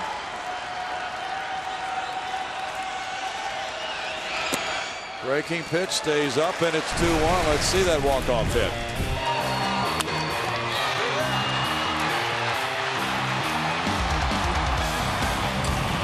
That's why you got to put the ball in play.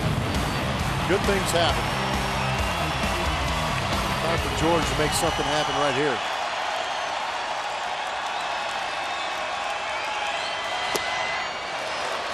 Two and two. Davis firing the fastball at 94.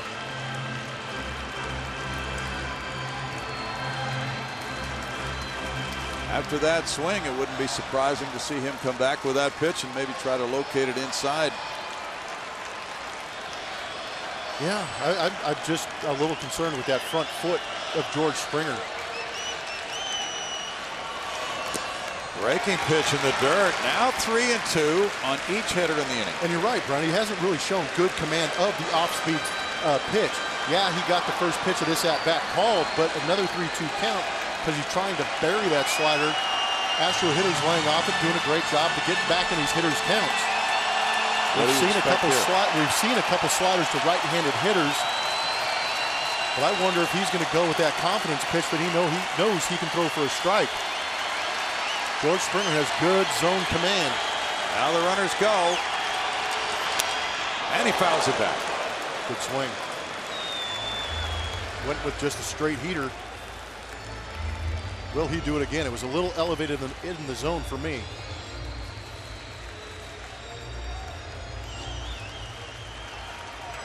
Ah, the emotions. That's agony. Love it. That could all change right here.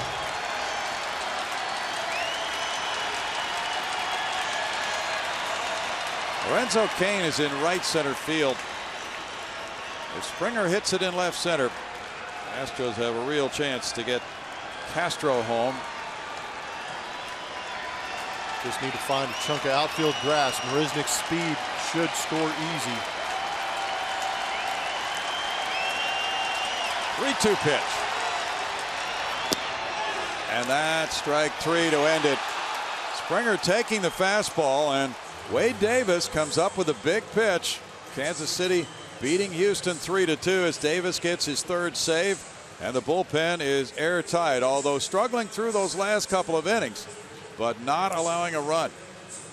The Astros getting both of their runs in the second inning, and then Medlin got tough for his final 4, and the bullpen really pulled it together with 4 scoreless innings. Royals 3, Astros 2 tonight.